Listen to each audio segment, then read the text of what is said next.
The police dog that brought her home. Haven Ridge hadn't seen a sunrise in 3 days. The rain didn't stop, not fully, not since the girl vanished. At 7:42 a.m., the police station doors burst open. Not from a man, not from a car, but from a battered German shepherd, bleeding, soaked, and carrying something on his back. A child, a little girl, unconscious, barefoot, her body limp, her face bruised but breathing.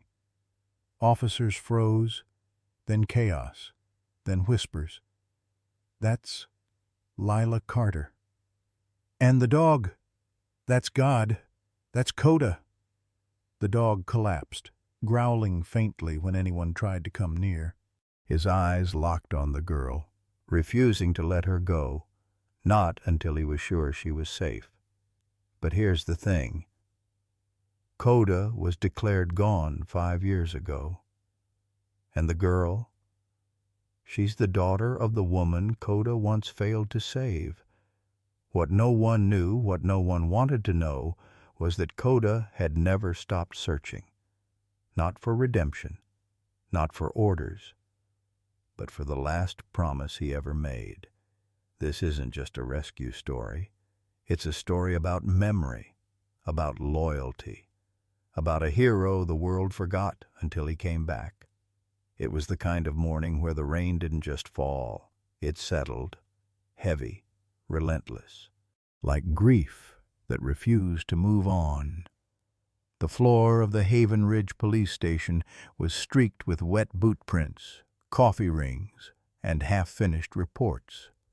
The air smelled of damp wool, fried eggs from someone's forgotten sandwich, and just the faintest hint of boredom. Until the door burst open. At first, no one noticed. The wind swept in first, rattling the blinds. Then came a shape low to the ground, wrong in its weight. Not a man, not a child, just movement. Deputy Carl Hastings was the first to rise. "What the hell?" A battered German shepherd staggered through the threshold, soaked to the bone, patches of fur matted with blood and mud.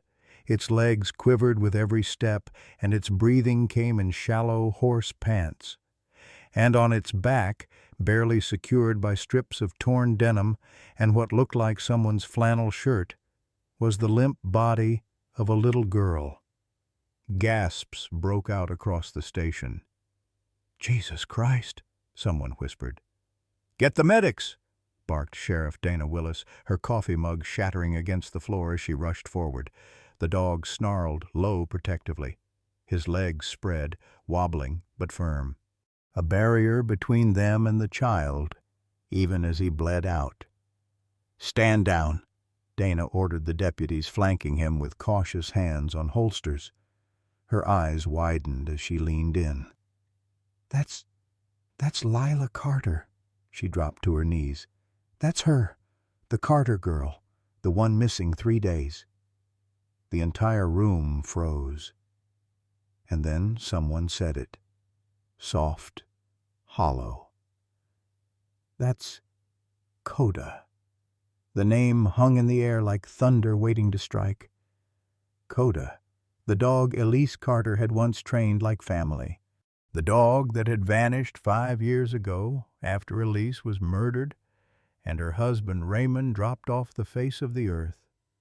There had been whispers of grief, of blame, of a dog abandoned because he'd failed.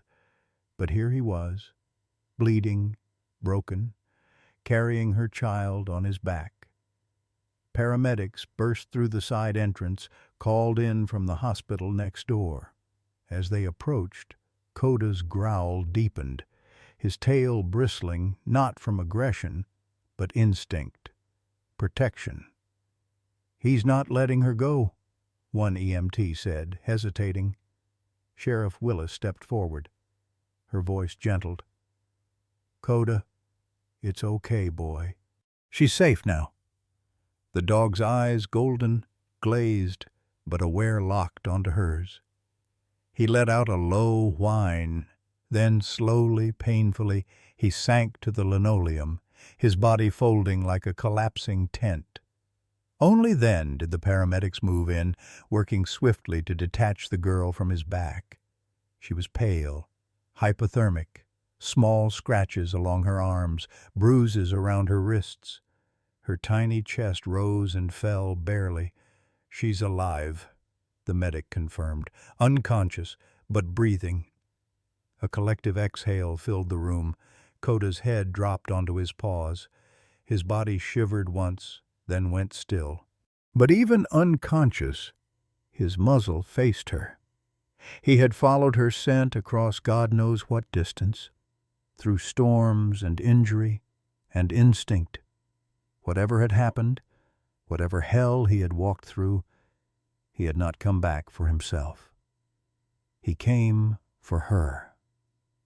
Sheriff Willis stood there, stunned, staring at the motionless shepherd and the fragile girl beside him. Then, slowly, as if the weight of history had just returned to the room, she whispered the name again. "Koda." And this time, it wasn't just recognition. It was awe, because somehow the dog they all thought had vanished had carried a miracle on his back right through the front doors. Raymond Carter hadn't walked into the Haven Ridge police station in nearly 4 years. Not since the funeral. Not since he'd stood outside that very doorway with shaking hands and hollow eyes, watching as they zipped Elise's body into a black bag and wheeled her away while Koda, bleeding and whimpering, was pulled back by animal control officers. That day something inside him had fractured, and instead of fixing it, he had buried it. In whiskey, in silence, in the woods. Until now. The phone call had come 30 minutes ago. Sheriff Dana Willis. Calm voice, clipped tone. "She's alive, Raymond. It's Lyla. Come. Now." He had dropped the phone before she even finished. Now, standing in the doorway, soaked in the same rain that had carried his daughter back to life, Raymond looked like a man dragged out of the past. Thick stubble, a flannel shirt that still smelled faintly of gasoline, eyes that couldn't quite process what they were seeing. Lyla, his daughter, small, pale, wrapped in silver foil and surrounded by medics, and beside her, Koda, the dog he had thrown out, the dog he had blamed. Time slowed, sound dimmed. He took one step forward and staggered like gravity itself had thickened. "Ray," Dinah said gently, intercepting him. "She's stable. She hasn't woken yet, but the doctors are optimistic." But his eyes never left the shepherd. Koda lay on the floor, tethered to a makeshift IV drip. His breathing was shallow but steady. His paws were torn open, his side stitched poorly with a medic's field kit. His body trembled faintly, even in unconsciousness. But it was him. Koda. The dog Elise had trained like family. Loyal. Obedient. Smart in ways most people could never understand. The only soul Elise trusted with Lila's safety. And Raymond had cast him out like garbage. He moved forward slowly, every step heavier than the last. He crouched beside the shepherd, his knees creaking from age and guilt. "Koda." He didn't expect a response, but Koda's ear twitched. A faint groan of recognition escaped the dog's throat. A memory stirred behind the pain. Raymond's throat tightened. His hand hovered, unsure if he had the right to touch him. "I thought you were dead," he whispered. "And even if you weren't." I didn't care. He looked at his daughter, wrapped in blankets on the medic's gurney. "And you still came back." For a moment, everything, the noise, the movement, the fluorescent lights, faded. Raymond was no longer in the police station. He was back in that night. Flashback, 5 years ago. Rain on the roof. Elise's voice from the kitchen. Laughter. Lila's little laugh, high and bright, echoing down the hallway. And then silence. Raymond had returned from the hardware store to find the front door ajar. The scent hit him first copper and ruin, the kind of smell that rewires your nervous system. He dropped the tools and ran inside, slipped in blood. There she was, Elise, on the floor, eyes open, no breath, a smear of red across her temple. And beside her, Koda, injured, panting, his muzzle stained. Raymond didn't think. He screamed. He kicked the dog back. Koda yelped, limped toward Elise again, nudging her arm with his snout. "No! No, no, no!" Raymond bellowed. He grabbed Koda by the collar and dragged him across the floor, slammed the door shut, locked it. "You were supposed to protect her," he had roared. "You were supposed to—" He never finished the sentence back to present. Raymond wiped at his face, but it wasn't rain now. It was shame, raw and corrosive.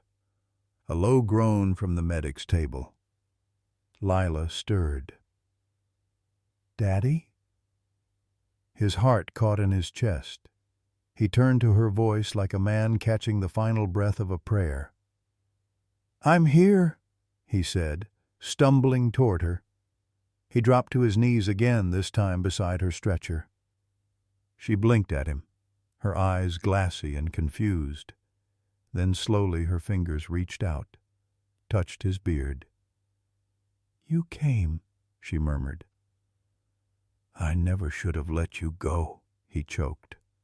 "Mom said if anything happened, Koda would find me."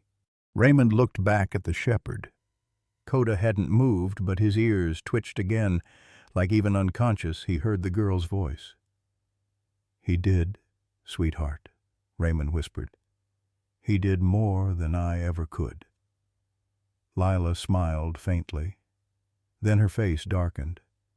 "He got hurt. Because of me?" "No." Raymond shook his head. "He got hurt because I wasn't there. But he never stopped being loyal. Not to Mom, not to you." A silence passed between them, thick, trembling. "Do you think Mom knew this would happen?" Lyla asked. Raymond didn't answer at first. Then he looked at Koda, wounded but alive, lying between past mistakes and a future still being written. "I think she knew enough to trust the one soul who never gave up." The hallway outside the triage room was quiet now, too quiet for a building that had just witnessed a miracle. Rain still tapped against the windows like a steady pulse. Inside, the paramedics moved around Lila's gurney with soft efficiency. Raymond sat at her side, one hand in hers, the other resting loosely on his knee, as if afraid to move too far from either of them. His eyes, though, were fixed on the motionless dog at the center of it all. Koda hadn't stirred in nearly 20 minutes, until now. It was almost imperceptible, a flick of an ear, the shift of a paw, then the slow grinding effort of muscle against pain. Koda lifted his head, his breathing hitched. His legs trembled as he tried to brace against the slick linoleum, claws scraping for purchase. One leg slid out from under him, and he let out a guttural grunt. But he didn't stop. Bit by bit, inch by inch, he pushed himself upright. "Easy, boy." Raymond stood, unsure whether to help or give him space. Koda rose barely and stood swaying like a shadow caught in wind. His head turned slowly, eyes scanning the room with grim purpose. Then he took a step, one paw, then another. He didn't go to Lyla. He didn't go to Raymond. He turned toward the station door. "Where's he going?" a medic asked. But Raymond already knew. "He's not done." At that moment, the front entrance opened again, this time revealing a woman with a soaked trench coat, clipboard in hand, and an FBI badge clipped to her lapel. Agent Lucia Kessler Tall, composed and sharp-eyed. Her presence was quiet but immediate, like a match before the flame. "I came as soon as I got the call," she said, flashing credentials without looking up. But her voice faltered when she spotted the shepherd limping toward the exit. "Is that—" "Koda," Dana Willis said from the hallway. "And yeah, he's the one who brought Lyla back." Kessler watched for half a second longer, and her entire posture changed. "Don't stop him," she said quietly. "Let's see where he goes." Koda paused at the doorway, his flank rising and falling like bellows. Then he looked back, not at Raymond, not at the medics, but at Agent Kessler. There was something in that glance, not panic, not confusion, but urgency. "He's not just wandering," Kessler muttered, stepping closer. "He's showing us something." She crouched low, meeting the shepherd's eyes. "What is it, boy? What do you know?" Koda let out a low whine. Then he turned back to the door and tried to push it open with his snout. He staggered under the weight of it. His front legs buckled, blood smeared faintly beneath him, but still he pushed. Raymond stepped forward, voice tight. "He tracked Lyla for miles. He's barely standing, but something's still pulling him." Agent Kessler stood. Her gaze didn't leave the dog. "He's not just back. He's leading us." Dana's voice cut in. "Leading us where?" Kessler was already snapping orders. "I want a GPS on him, a light drone ready to follow, and have the forensic unit prep satellite overlays of the area around the woods. This dog didn't just stumble home, he followed a trail." Koda let out another faint bark, 2 syllables of urgency and pain. His legs folded again, and he slumped to the floor just outside the doorway. "Damn it," Raymond muttered, rushing forward to catch him. He knelt, cradling the shepherd's head as it dipped low in exhaustion. Kessler crouched beside them. Her voice was soft now, almost reverent. "There's something unfinished, something he hasn't shown us yet." Koda's eyes fluttered open, just barely, but they locked with hers. And in that gaze, wild and wounded, but resolute, was something chilling. He hadn't just come home. He had brought a warning, and he wasn't finished until someone listened. She always worked late when it rained. There was something about the sound, steady, rhythmic, honest, that helped Lyla Carter drown out the noise of everything else. The politics, the stares, the lies dressed as charity. Rain was a truth-teller, and these days, truth was getting harder to find. The desk lamp cast a halo of light over her cluttered workspace. Her laptop hummed softly, windows of encrypted spreadsheets overlapping with surveillance photos, names, transactions, GPS coordinates, a log of mentorship transfers that didn't lead to colleges or scholarships, but to nowhere. In the corner of the room, Koda lay curled on his bed, eyes half closed, but ears alert. Elise rubbed her temple, then clicked play on an audio file. A voice echoed, smooth, polished. "We believe in shaping the forgotten youth of Haven Ridge into citizens of purpose. The New Light Initiative is not just a program, it's a path. Mayor Gregory Vale, charismatic, revered, untouchable. He was also, Elise suspected, a trafficker." She paused the audio, opened a hidden folder. Inside were grainy photographs, unregistered vans arriving late at the youth center, a shipment schedule coded into donation receipts, and one file just a name, handwritten in her notebook. Project Orphan Bell. She didn't know exactly what it meant yet, but she knew this. Too many children were going missing, and the only thing those kids had in common was a new light connection. Elise leaned back in her chair, exhaled slowly, then turned toward Koda. "Hey," she whispered. The dog raised his head. "You ready for another round?" Koda stood, stretched, and padded over. His tail wagged once calm, focused. Elise reached into the drawer and pulled out a worn tennis ball with a red ribbon tied around it. "Find the treasure," she said. Koda's ears perked. He followed her hand as she held the ball behind her back, then moved around the room, tucking it into a hollowed-out book on the bottom shelf. "Find the treasure," she repeated, gently but firmly. Koda moved immediately, circling, sniffing, pausing to process. He bypassed the top shelf, ignored the decoy toys. Snout pressed to floor, he followed her scent trail until his nose hit the spine of the book. He stopped, sat, looked at her. "Good," she said softly. "That's my boy." She walked over, opened the book, and removed the ball. Again. They repeated the exercise 3 more times, each with different hiding places under a floorboard, behind a loose panel in the closet, even tucked inside a heating vent.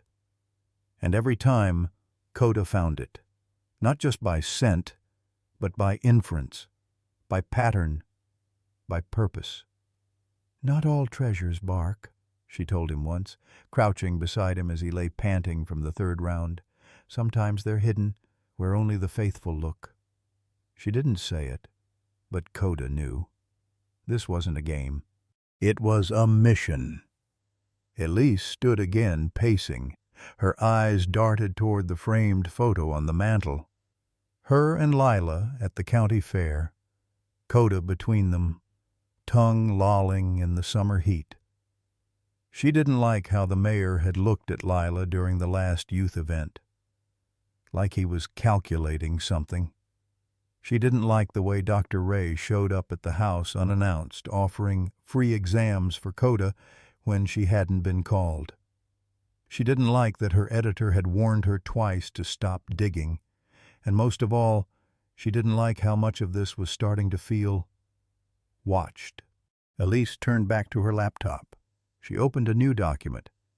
Fail-safe protocol, Koda. It outlined commands, hidden cues, and a pattern of behavior he'd been trained to recognize.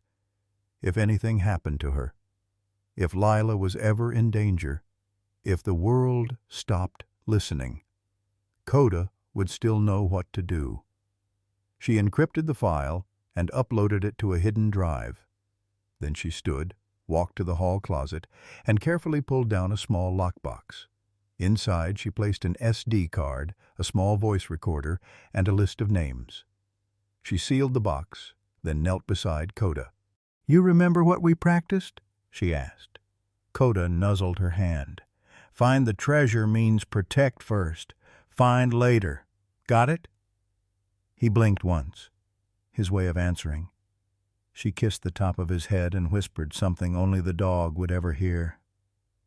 "If anything happens to me, they'll come for her." She didn't cry when she said it.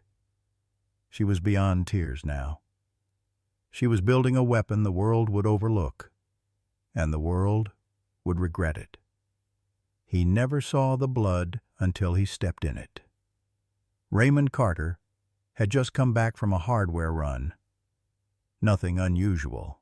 Some bolts, a new light bulb for Lila's night light, and a cheap bouquet he'd picked up from the gas station last minute because Elise had mentioned long days and longer silences.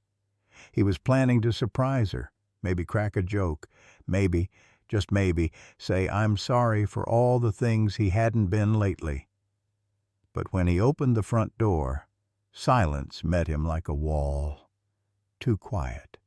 No smell of dinner, no Lyla calling from the playroom, no music from Elise's laptop, just quiet. Then the metallic tang hit him. He looked down, red, dark, sticky, and seeping from the soles of his boots. He followed the trail on instinct. His Marine training kicked in before his heart could catch up. Down the hall, past the stairs, into the kitchen, and then he saw her. Elise, slumped against the pantry door, her head turned at an unnatural angle, blood pooling beneath her like a halo gone wrong. He dropped the bouquet. It hit the floor with a thud. Water spilled from the wrapping like tears. "No," he whispered, knees buckling. He crawled to her, grabbing her shoulders, shaking her. "Elise! Elise, hey, look at me! Baby, look at me!" But her eyes had already gone glassy. Her warmth was leaving. Beside her, something moved. Koda. The German shepherd staggered up from where he'd been lying, one ear torn, a gash running down his shoulder, blood on his snout, but not hers, his own, and in his eyes, panic, desperation. Koda nudged Elise's arm, whining low as if trying to wake her. Raymond's vision tunneled. His pulse roared in his ears. He couldn't think, couldn't breathe. He grabbed Koda by the collar and yanked him away. "Get off her!" he shouted. Koda stumbled backward, yelped in pain, then tried to crawl back toward her. Raymond shoved him again. "She trusted you!" The dog whined low, guttural, confused. "You were supposed to protect her." He didn't know what he was saying. He didn't care. The grief needed somewhere to land, and the only one breathing in that room was the dog who'd failed. "You're useless," Raymond screamed. "What good is your training now? What good are you if you let her die?" Koda backed into the corner, tail low, ears flattened, chest heaving. And Raymond, broken, lost, turned on his heel, stormed to the back door, and threw it open. "You want to be a hero? Then go die like one." He shoved the door wider and pointed. Koda hesitated, then limped out into the night, and never looked back. He didn't remember much of what happened after. The next hours blurred into sirens, questions, neighbors with hushed voices. A detective gently placing his hand on Raymond's shoulder and saying the word assailant without ever finding one. Lyla had been at a friend's house for a sleepover. She never saw the body. Thank God. But Raymond saw it every time he closed his eyes, so he stopped closing them. He drank. He put away the photos. He closed Elise's study and never opened it again. He shut the world out like a room he couldn't stand to enter. And when Lyla asked about Koda, he lied. "He ran away," he'd said. "Some dogs aren't meant to stay." But even in the haze of alcohol and pain, something about the way the dog had looked back at him that night, it haunted him. Not guilt, not confusion, but hurt. As if Koda had lost her too. As if the dog had grieved. Back in the present, Raymond sat alone in the hospital hallway. The rain outside matched the memory pounding in his chest. He closed his eyes and saw it again. The blood, the bouquet, the dog that hadn't fought back. And for the first time in 5 years, the silence didn't protect him. It crushed him. The hospital room was wrapped in hushed light. Monitors pulsed softly. The IV line clicked with mechanical rhythm. Outside, the rain had faded to a mist, but the silence it left behind felt even heavier. Raymond sat by Lila's bedside, elbows on his knees, head in his hands. His daughter's small frame lay beneath white sheets, her breathing shallow but steady. She hadn't stirred in hours, not since the medics pulled her from Koda's back like a doll folded in on herself. He watched her now like a man watching a ghost, unsure if she was truly there or still slipping between worlds. And then faintly, "Daddy?" He looked up, startled. Her eyes blinked open, wide and clouded with confusion. Her voice barely registered above the hum of machines. "Lyla." He moved closer, brushing the hair from her forehead. "I'm here, baby. I'm right here." She blinked again, gaze drifting toward the ceiling. "Is he okay?" "Who?" "Koda." Raymond swallowed. "He's hurt, but alive. He brought you back. He didn't stop until you were safe." Lyla tried to sit up, wincing. Her hand gripped his sleeve. "I heard him," she whispered. "Honey, who did you hear?" Her fingers tightened. "I didn't see his face, but I remember how he smelled." Raymond's breath caught. "He smells like the man who hurt Mommy." The words struck him like a sniper's bullet, quiet, precise, irreversible. He stared at her. "What did you say?" Lila's voice was flat, eerily calm. "The man who took me. He wore the same kind of cologne, the kind Mommy didn't like. She said it was too strong, made her throat burn." Raymond's stomach turned. Lyla went on, almost dreamlike. "He talked the same way, too. Fast, like he was used to people listening." He tried to keep his voice steady. "Did you ever hear a name?" She shook her head slowly. "No, but he called someone Mayor more than once, like he was used to saying it." Raymond felt the blood drain from his face. Mayor. A word. A title. A mask. He stood up, pacing toward the corner of the room, every instinct in him waking like a wolf sniffing smoke. It couldn't be. Not him. Not Gregory Vale. But he remembered now vividly Elise's old complaint. The offhanded comment months before her death. "I can't stand that man's cologne. It smells like ambition and bleach." At the time, he'd laughed it off. Now it curdled in his gut. From the bed, Lyla spoke again. "Koda knew.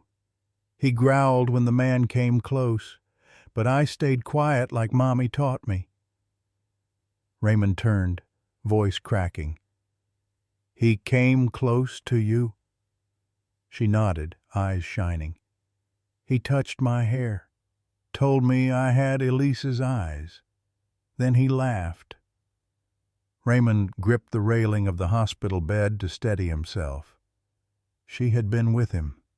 She had been with Elise's killer and walked away. And all this time the man still smiled on podiums, shook hands at ribbon cuttings, spoke of reform and progress. A wolf in a suit. Lyla tugged at his hand, voice small. "Do I have to go back there?" He knelt beside her, voice raw. "No, baby. Never again." Then behind them, a low growl rumbled from the doorway. Koda. Bandaged, still limping, still weak, but standing. His eyes locked with Raymond's. And for the first time in 5 years, they shared something other than silence. Understanding. Raymond rose slowly and whispered to no one in particular. He didn't just bring her home. He brought back the truth. The house had never truly felt dark until that night. Rain pattered against the window panes like cautious fingers. Somewhere down the hall, a radiator hissed. But it wasn't the storm that pulled Raymond from his sleepless vigil outside Lila's room.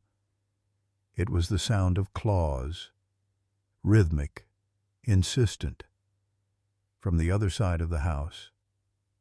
He followed the noise barefoot, flashlight in one hand, the other hovering near the pistol tucked into the back of his jeans. The beam swept past picture frames and dusty baseboards until it landed on a silhouette tense, low to the ground. Koda. The dog was pawing at a door. Not just any door. Elise's study. Still locked, still untouched, still sealed in grief like a mausoleum no one dared open. Raymond's breath caught. Koda. he said quietly. "Not there." But the dog didn't stop. His front paws thudded harder against the wood, his whine growing more urgent, not panicked, purposeful. Raymond stepped closer, the key in his mind clearer than any metal. He reached out and turned the knob. The door creaked open for the first time in 5 years. The air inside was stale with time and memory.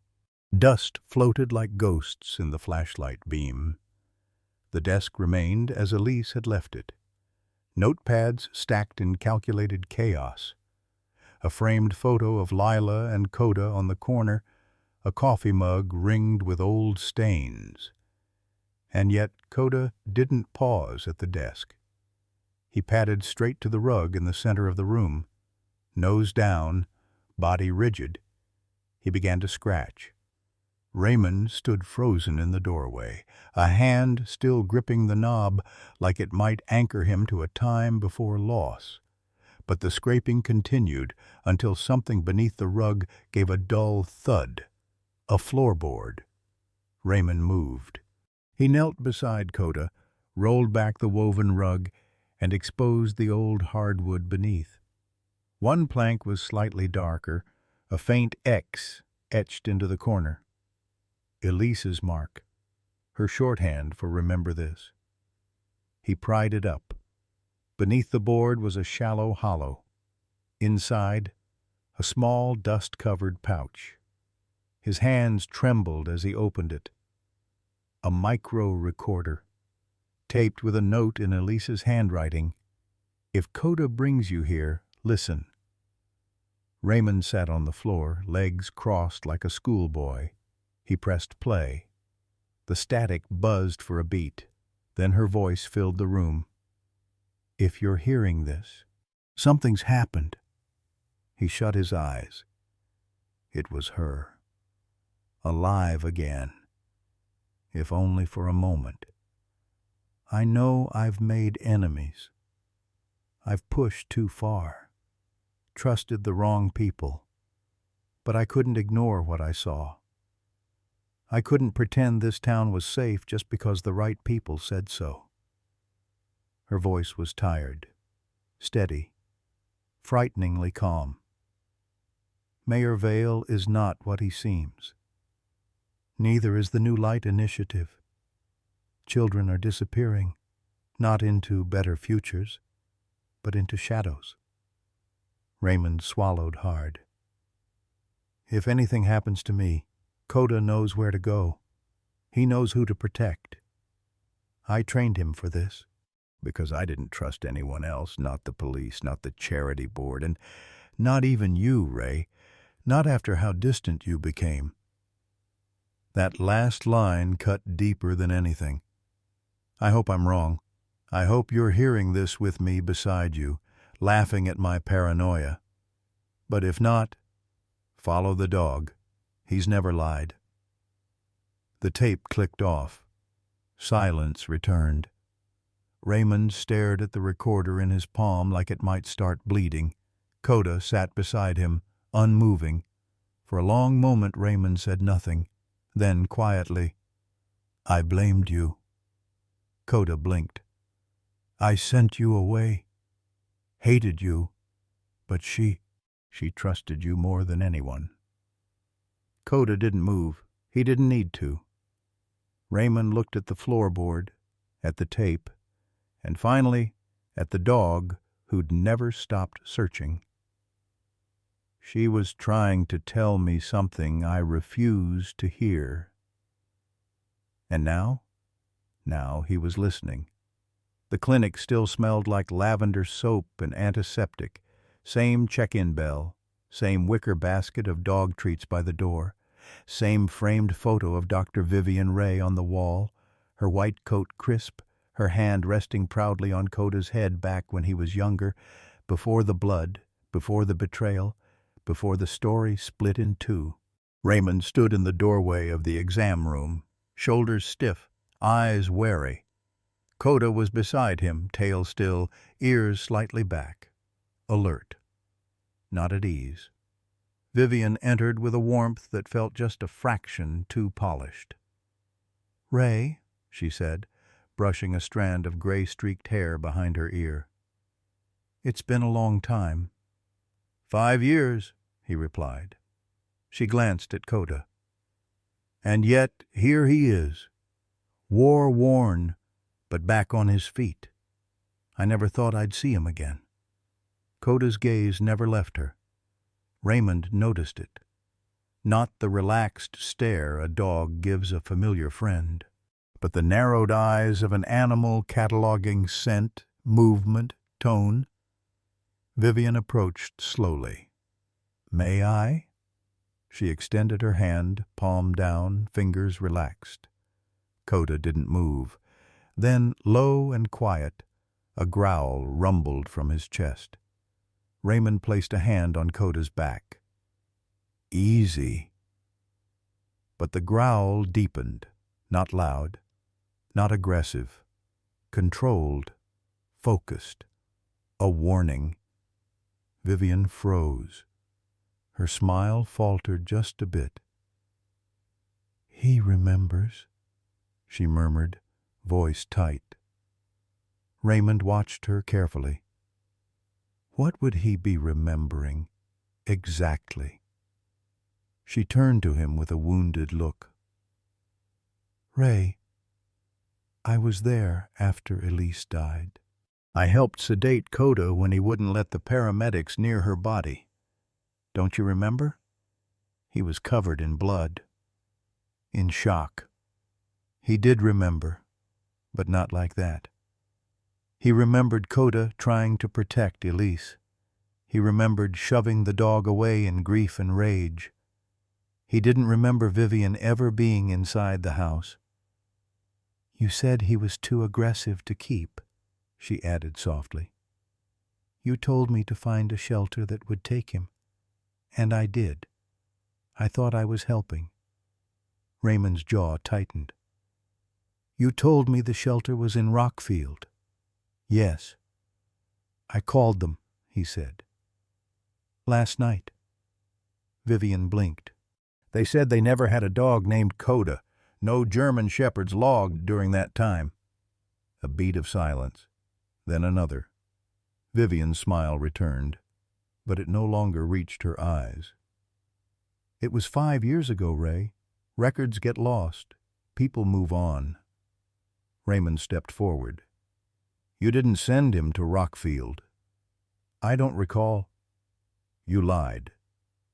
The room thickened. Koda took a step forward. The growl stopped, but his body language spoke volumes. One paw forward, head low, watching her every breath. "Why were you so involved after Elise died?" Raymond asked. "You weren't close." "You didn't even like her reporting. You told me once she was going to get herself killed." Vivian's face darkened. "That's not what I said."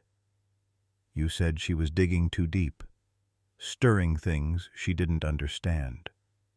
A beat, then her voice dropped. "She was going to ruin everything." Raymond's stomach twisted. But Vivian caught herself too late.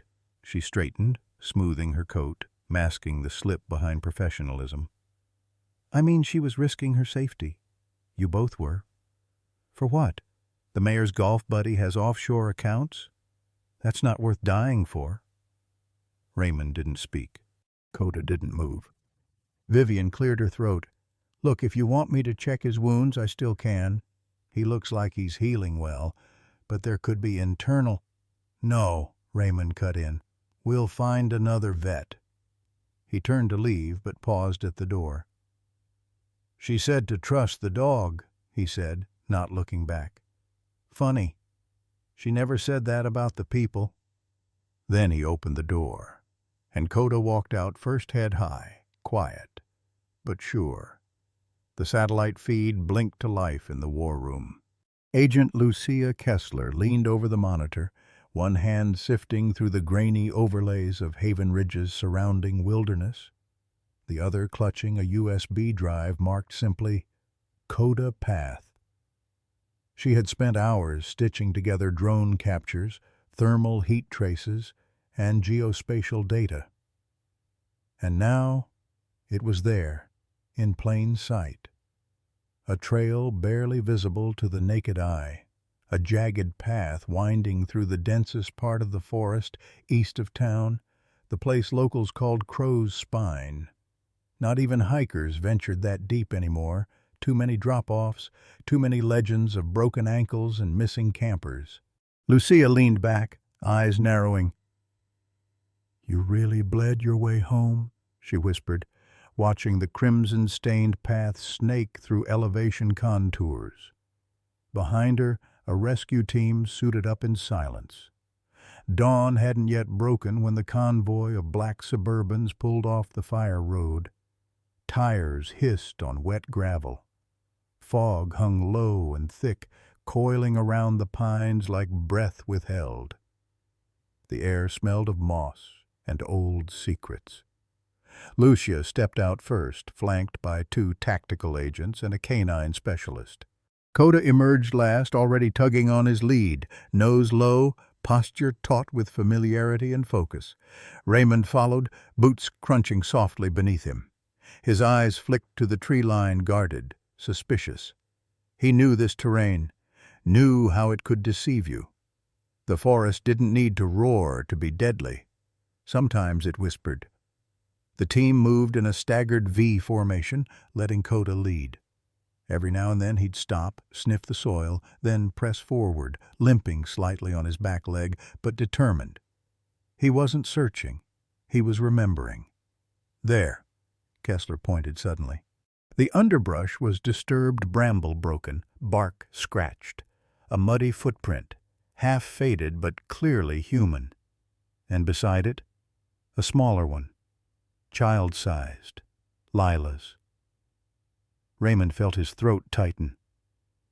"Means she was walking at some point," Kessler murmured. "Not carried the whole way." They pressed deeper. Birdsong had vanished. Only the wind remained, threading through the trees like something watching. Then the dog stopped. A wide clearing yawned before them, ringed by broken branches and scorched logs. In the center, rope, nylon, frayed at the ends. A red hair ribbon caught in the bark of a cedar. Koda approached it slowly, sniffed, then growled a deep, guttural warning that sent every hand reaching for a weapon. "What is it?" Raymond asked. But Koda wasn't looking at the ribbon anymore. His head had turned toward the ridge. Lucia followed his gaze, her voice lowered. "Someone was here. Recently." Another agent spoke. "We've got heat signatures too, maybe 3 watching us from the North Bluff." Lucia didn't hesitate. "Weapons down, eyes sharp, stay calm." But the trees revealed nothing, only movement in the periphery, a flicker of black, a shimmer of scope glass. Then gone. Koda's fur bristled. Lucia stepped beside Raymond. "We're not just retracing his steps anymore. We're walking into theirs." A silence followed. Then Raymond whispered what they were all thinking. "They knew we'd come." The podium gleamed under the mid-morning sun, set against a backdrop of blue banners reading, "Haven Ridge Stands United." Camera crews jostled for the best angles. Reporters scribbled in notebooks. Locals clutched paper flags and clapped politely, their eyes flickering with the kind of optimism small towns cling to like gospel. After all, this was a day for healing, a day to celebrate the miracle. A girl returned, a dog redeemed, a community resilient, or so they were told. Raymond Carter stood at the edge of the crowd, his arms folded tightly across his chest. Koda sat at his side, unmoving. His eyes weren't on the press. They were fixed piercingly on the man approaching the microphone, Mayor Gregory Vale, polished, poised, wrapped in charisma like a second skin.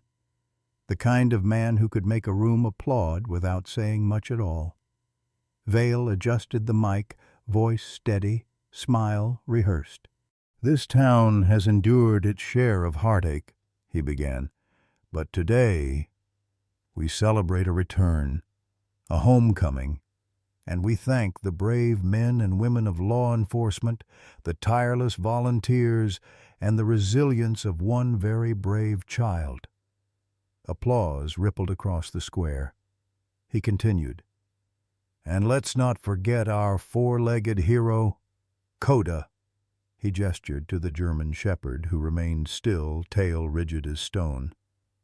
"He may not wear a badge," Vale said, chuckling lightly, "but today he's got the heart of Haven Ridge." More clapping, a few cheers. Raymond didn't join in. Neither did Koda. Vale's voice dropped a note, shifting into something gentler, more nostalgic. "Of course, this moment brings memories of Lyla Carter, Lyla's late mother, a dedicated journalist, yes, though often misunderstood in her pursuit of certain, how should I say, unproven narratives." Raymond's jaw tensed. The phrasing was surgical, respectful on the surface, undermining underneath. "A tragedy, yes," Vale went on, "but one we must not let cloud the brighter days ahead. Elise, may she rest in peace, was many things, though not always aligned with the truth we all share." Koda shifted, just slightly. His tail stiffened. The tip twitched like a match waiting for flame. Vale stepped down from the podium. Cameras followed. Reporters shouted questions he dodged with smooth grins. And then, as if on cue, he made his way toward Raymond and Koda. "Ray," Vale said, offering a handshake, "it's good to see you again. We've missed your strength around here." Raymond didn't move.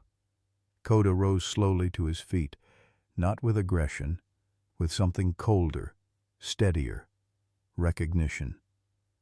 Vale looked down at the dog and smiled. "And you? I owe you a treat, don't I, boy?" He reached out a hand. Koda didn't growl, didn't snap, didn't bark, but his lip twitched, a flicker of fang, a warning painted in restraint. "Careful," Raymond said, voice low. Vale froze mid-gesture. Koda's stare bored into him, deep, knowing, ancient, in the way animals understand what people try to forget. Because he remembered that scent. He remembered that voice. And he remembered the night he failed to stop what happened to Lyla Carter. "I think he still has some unresolved feelings," Raymond said coolly. Vale pulled his hand back, chuckling nervously. "Well, dogs do have long memories, don't they?" "Especially the ones who were there," Raymond answered. Vale's smile faltered for half a second, and that was all Raymond needed to see. Later that night, back at the safe house, Raymond sat on the porch beside Koda, a mug of untouched coffee cooling in his hands. "You didn't growl," he said aloud. Koda lay still. "You could have lunged, could have barked, but you didn't." A pause. "You made him look like the one who flinched." Koda didn't respond.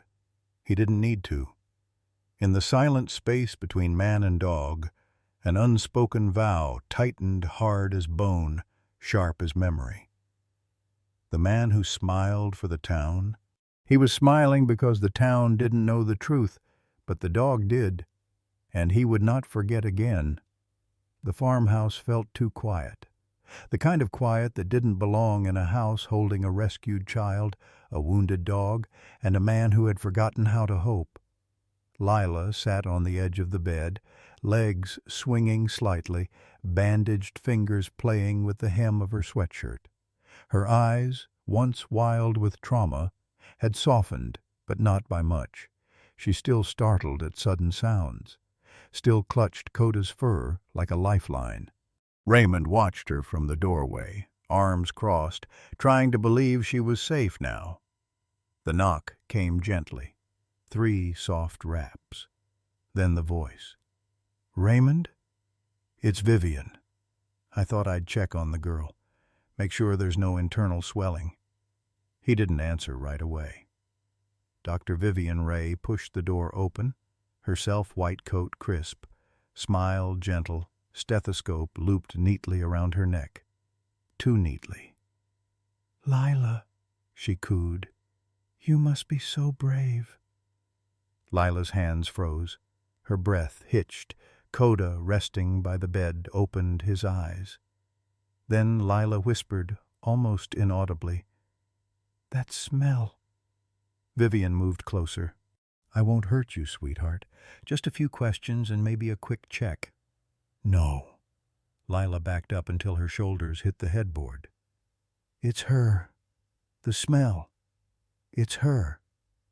Koda was already on his feet. Not barking, not growling. Just there, standing directly between Vivian and the bed, tail lowered, body tense. Vivian stopped mid-step. Raymond's voice cut through the tension. "That's far enough." She turned, trying to smile again. "It's just me.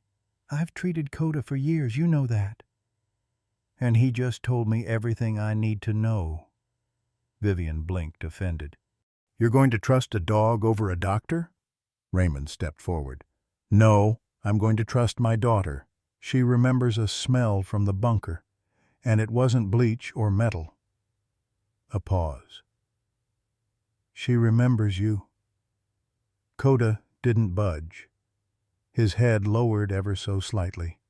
His way of saying, "She moves, and I move faster." Vivian's smile dropped for a breath. "Maybe I'll come back another time." She turned and left the room. The silence she left behind was heavier than before. Downstairs, Agent Lucia Kessler sat hunched over a laptop, scanning DMV records and medical licensing databases. "Dr. Vivian Ray," she muttered, typing faster. "Graduated from Tulane, opened Haven Ridge Animal Care 8 years ago. No priors, no complaints." Raymond leaned over her shoulder. "So, she's clean?" Lucia shook her head. "Too clean. That's the problem. Her online footprint basically stops 5 years ago. Her address history before Haven Ridge is scrubbed. That doesn't happen unless someone wants to disappear." She clicked another tab. And here's something worse. Elise Carter's case files list Vivian as the one who gave the final sign-off on Koda's medical report the night Elise died. Raymond stared at the screen. "I never authorized that. She filed it under deceased owner protocol. But you weren't dead. Elise was." A silence fell between them. Lucia continued, softer now. "If she's tied to the bunker, if Lyla smelled her there, then that means Dr. Ray didn't just treat Koda. She may have helped break him." That night, Raymond sat in the living room watching the fire burn low. Koda lay by the front door, his old post, his old instinct, one paw across the threshold, guarding. Upstairs, Lyla finally slept. Raymond stared into the flame, voice barely a whisper. "You remember her too, don't you?" Koda didn't move, just blinked once. "She came into our lives like a friend, and maybe for a while, she really was." He exhaled, something cold behind his eyes. "But now we know. She was wearing a mask, one that smiled while Elise bled." Koda lifted his head, ears perked. A low growl escaped his chest, not loud, not for alarm, just a reminder. He hadn't forgotten, and he wouldn't forgive.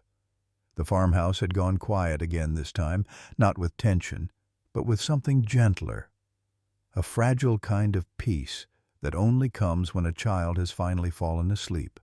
Outside, the wind ticked at the windows like soft fingertips. Rain whispered on the porch roof. Somewhere in the distance, a dog barked, but it wasn't Koda. Koda was inside, curled protectively around Lyla's bed. The little girl had pulled his paw across her chest like a blanket. Her fingers still trembled occasionally in her sleep twitches, born from fear not yet healed, but when her body shifted, it moved closer to the warmth of his fur. A faint smile lingered on her lips, not joy, just relief that no one could reach her in the dark anymore, because he was there. Raymond stood in the hallway, watching. A glass of whiskey trembled in his hand, not from cold, but from something deeper, something that coiled in his chest like shame with claws. He stared at the liquid, amber and cruel, as it caught the glow from Lyla's nightlight.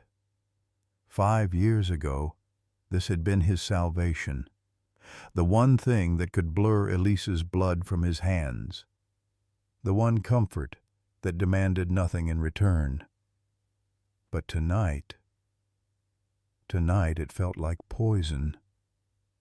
He looked at his daughter, at the dog he'd banished in a moment of rage, at the two beings who had survived everything without him, who had fought through hell and come home not asking for revenge, but for rest. His hand tightened. He stepped away from the doorway, walking down the hall to the kitchen. The farmhouse sink groaned when he turned the tap. The glass hovered over the drain. For a moment he hesitated. The scent of the whiskey reminded him of so many nights Elise had tried to pull him back, of how often he'd chosen silence over conversation, grief over love, punishment over presence. The first drop hit the sink with a soft splash, then another. Then the whole glass poured out, slow, deliberate, like a confession with no words. He set the empty glass down. His reflection in the kitchen window looked older than he remembered, but maybe that was okay. Maybe grief had to weather you before it could shape you. Back upstairs, Koda lifted his head as Raymond returned to the hallway. For a beat, their eyes met, not as enemies, not as a man and the dog he once exiled, but as guardians of the same child. "I see it now," Raymond whispered. Koda blinked slowly. "I should have seen it then." Raymond knelt, just beyond the bedroom threshold. He didn't step inside. This was their space now, Koda's and Lyla's, a bond forged in fear and endurance. But from where he knelt, he whispered something that caught in his throat. "Thank you for not giving up on her." A beat. "And for not giving up on me." Koda didn't move, but his tail tapped once, soft and quiet, just enough for Raymond to know he'd heard, he'd understood. And maybe, just maybe, that first act of redemption had been accepted. In the silence that followed, Raymond didn't reach for another glass. He reached for something harder, a second chance. Morning light filtered through the clouds like a memory, soft, tentative, almost apologetic, as if the sun itself didn't want to intrude on what this family had endured. The farmhouse smelled of coffee and damp earth. Dew clung to the window panes. Somewhere in the distance a crow cawed, ordinary life trying to return. Inside, Lyla sat at the breakfast table, her fingers absent-mindedly tracing circles in a drop of spilled juice. She hadn't said much since waking, but she hadn't cried either. Koda lay under the table, chin on his paws, ears twitching at every creak of wood or sigh of wind. Raymond stood nearby, drying a mug, his movements slow, deliberate, like a man relearning what quiet meant when it wasn't filled with ghosts. Lyla spoke first, barely a whisper. "Mom used to say something when she played with Koda." Raymond turned. "What kind of thing?" Lyla looked up, eyes wide with the kind of memory that lives deep in the bones, not just the mind. She'd crouch down by the garden, tap the ground, and say it like a secret. "Find the treasure, boy." And Koda would bark once. Then he'd dig or sniff or run. Raymond froze. He hadn't heard those words in years. Elise had used them like code. Not just a game, but something layered, an invitation. A message only Koda could follow. He crouched beside the dog. "Koda," he said, voice low. "Find the treasure." The dog's ears snapped upright. Then he stood. Not just stood, reacted.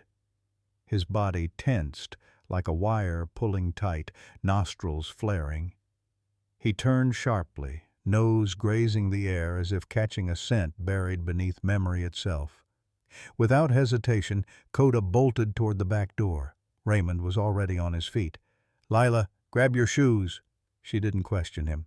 They followed Koda into the backyard, the earth still wet from last night's rain, grass slick underfoot. The garden Elise once tended had grown wild, overtaken by thistle and vine. Beyond it, the pond glistened under the hesitant sun, still as glass. Koda didn't hesitate. He ran straight for it. Raymond and Lyla stopped at the edge, watching as the German shepherd circled the pond twice, then paused at a particular spot near the willow tree. "This was their place," Lyla whispered. "She used to read to him here." Raymond stepped forward, kneeling beside the moss-covered stones. "Koda," he murmured again. "Find the treasure." Koda sniffed, then dug. Once, twice. Then he backed up, barking once, sharp and short as his paws struck something solid beneath the soft dirt. Raymond pushed forward, clawing with his hands now. Lyla dropped beside him, brushing away mud. And there, half submerged, was a small black waterproof container. Scratched, weathered, but intact. Raymond sat back, heart pounding. Elise's handwriting was on the label. One word: truth. He looked at Lyla. Her face was pale but determined. He opened the case. Inside were several SD cards labeled with numbers and dates, printed photos, grainy surveillance stills, handwritten notes in Elise's cursive, a small flash drive taped beneath the lid. One photo fluttered out onto the grass. Lyla picked it up with trembling fingers. In it, Mayor Gregory Vale, smiling. Handshake frozen mid-frame with a man later convicted of trafficking minors. "Mom knew," Lyla whispered. Raymond stared at the evidence. This wasn't just a keepsake. This wasn't just a memory box. This was Elise's last lifeline. A message passed through a loyal dog, buried not in earth, but in trust. Koda stood beside them now, tail low but still, waiting. Raymond reached out and placed his hand on the dog's shoulder.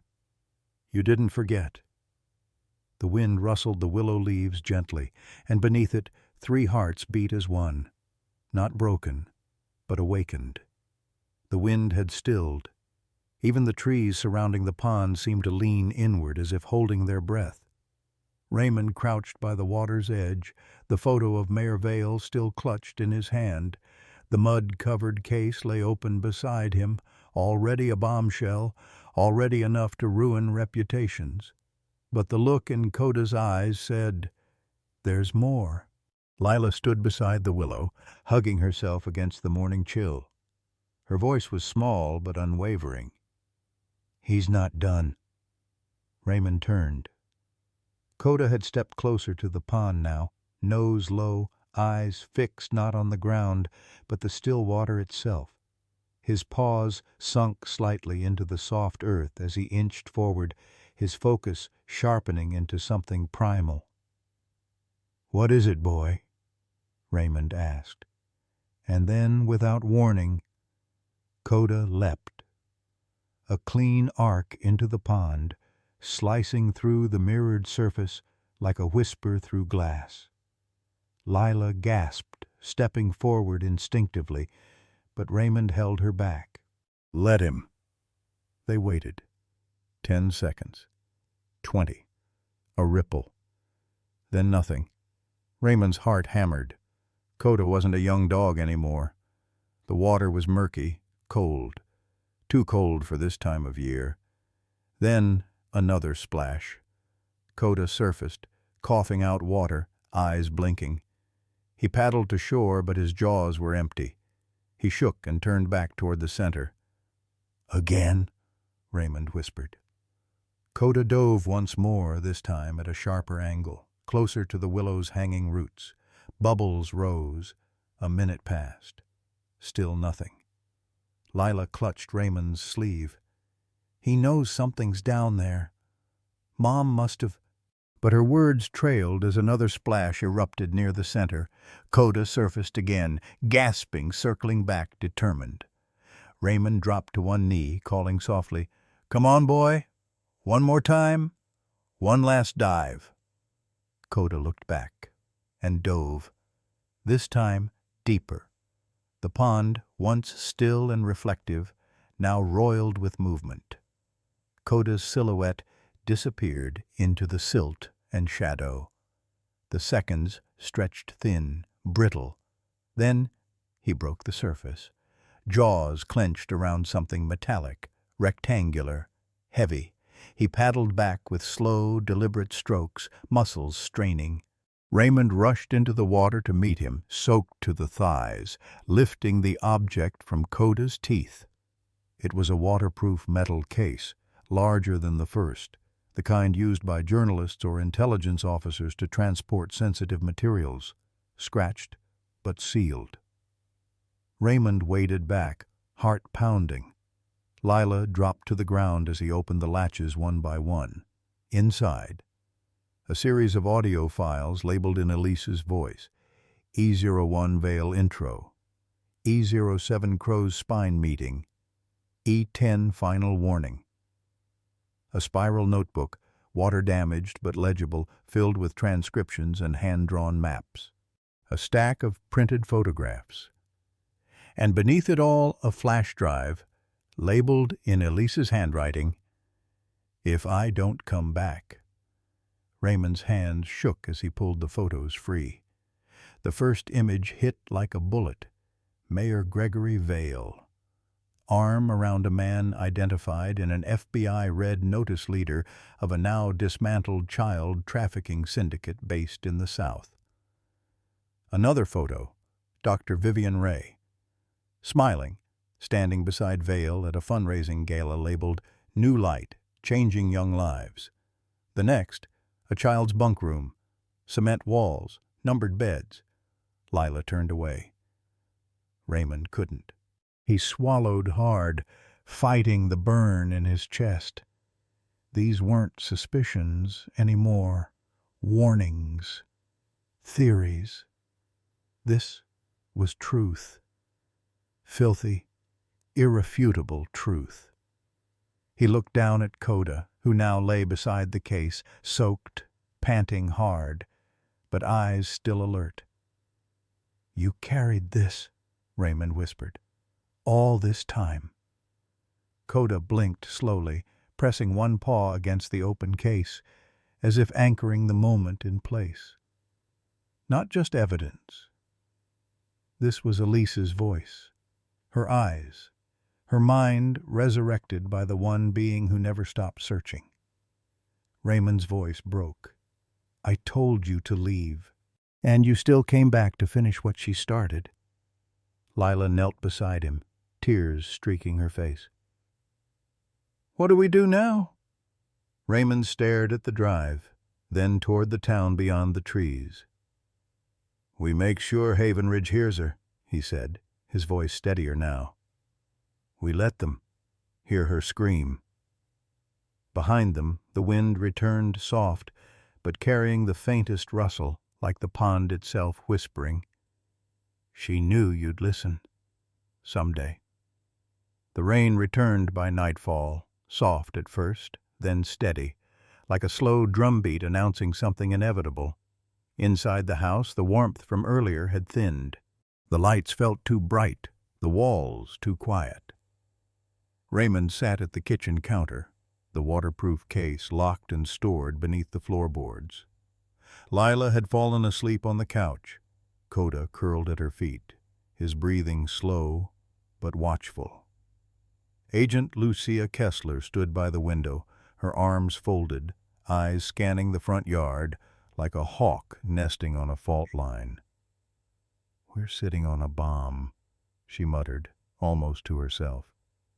"The minute this goes public, Vale's empire burns. He knows that. He knows we're close." Raymond said nothing. He'd been quiet since they returned from the pond, ever since Koda had clawed truth out of mud and memory. Instead, he moved to the pantry, pulling down a can of Koda's food. Something simple, routine, a way to feel like life still had gears. He peeled the lid back and froze. The smell was wrong. Not the meaty tang he expected, but something sharp, chemical, acrid. He leaned closer, nostrils flaring. Then he saw it, a faint blue residue near the rim. His stomach turned. "Lucia," he said, voice tight. "Get over here." She was beside him in seconds, pulling a small test strip from her inner coat pocket. She dipped it into the food, waited. The strip bloomed red. "Thallium," she whispered. "Industrial grade, tasteless, odorless, once mixed. It would have shut down his kidneys in less than an hour." Raymond looked across the room. Koda had lifted his head, watching them, waiting. The realization landed like ice in his spine. They were here. Lucia's expression darkened. And they weren't trying to scare us. This was a kill order. She turned sharply, moving toward her phone. "We're compromised." Raymond walked to the sink, dumped the poisoned food, and ran hot water over the can. His hand shook, but his eyes remained steady. He turned to Koda, kneeling beside him. Gently, silently, he laid a hand on the shepherd's broad chest. "They tried to end this tonight, boy." Koda pressed his head into Raymond's palm. Lucia's voice came from the hallway. "FBI safe house, 2 hours outside Haven Ridge. We go dark now." Raymond stood. "We tell Lyla in the morning." Lucia shook her head. "We tell her nothing. She's already lived through hell. We just get her out." A flicker of something passed between them. Agreement not born of trust, but necessity. Raymond looked back at the floorboards, at the case, at the photo of Vale's smile, still burned into his memory. "They're hunting," he said quietly, "which means they're scared." Lucia pocketed the test strip. "Good. Let them be." She pulled a duffel from under the couch, already half-packed. "We leave in 30. I'll call in the perimeter team. No lights, no sirens." Raymond crossed the living room, gently scooping Lyla into his arms. She stirred but didn't wake, her small fingers curling into his collar like a child who still believed fathers could fix everything. Koda followed without a sound. The storm outside began to build. Inside, 3 souls moved through the darkness, guided now not by anger, but purpose. And in the place where Koda's food bowl sat, empty and deadly, a single raindrop splashed. They had tried to end him, but Koda was still breathing, still standing, still leading. The farmhouse sat on a wind-swept plain, framed by rusted fences and bare winter trees. No address marker, no mailbox. Just a single gravel path that ended in silence. It wasn't meant to be home, It was meant to be forgotten. The black SUV rolled to a stop beneath the dying light of late afternoon.